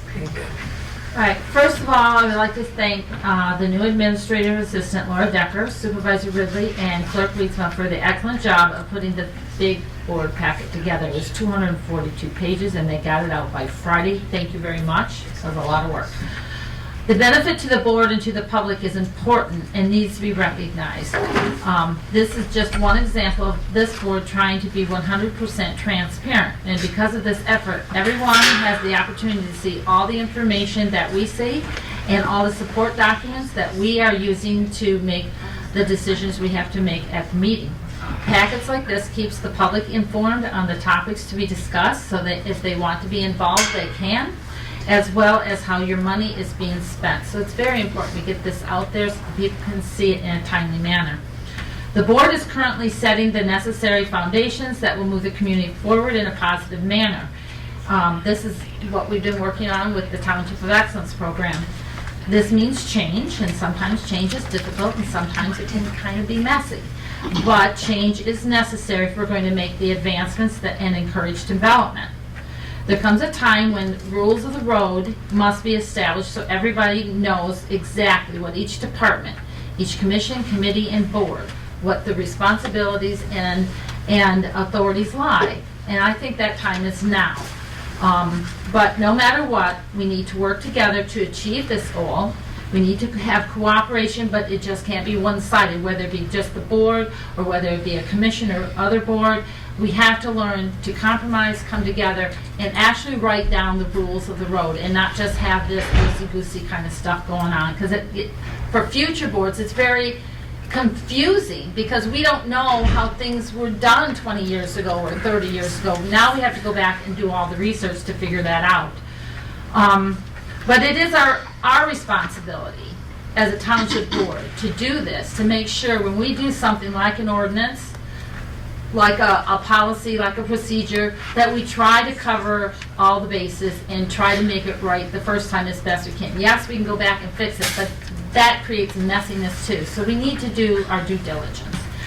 But today, we have approved the special assessment district for Phase 2 sewer project.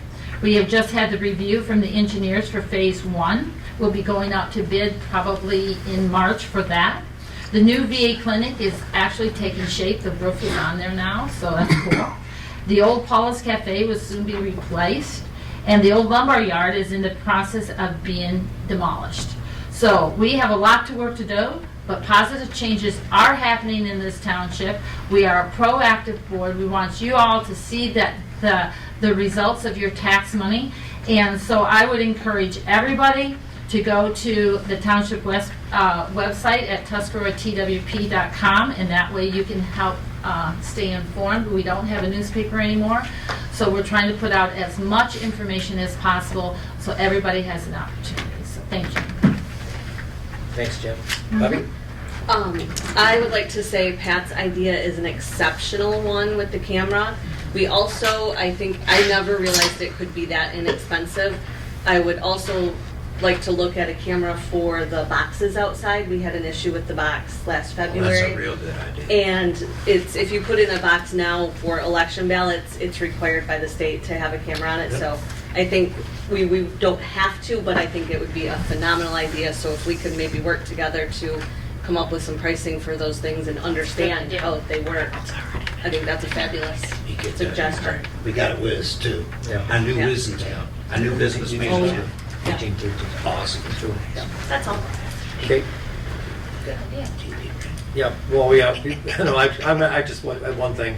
Yeah, we'll get to that for next. We'll be getting a monitor. We'll put a TV monitor, so we won't have to waste so much paper. You'll be able to follow things a little easier. But the thing is, I will be talking to each of you over the next week or so about your availability for a special meeting. And hopefully, my preference would be to have it sometime mid-afternoon regarding Whatever. The chapters 4 through 8 and interview with the attorneys. So that's all I have. We adjourn. Adjourn. Please, thank you very much for hanging in here, people. Today.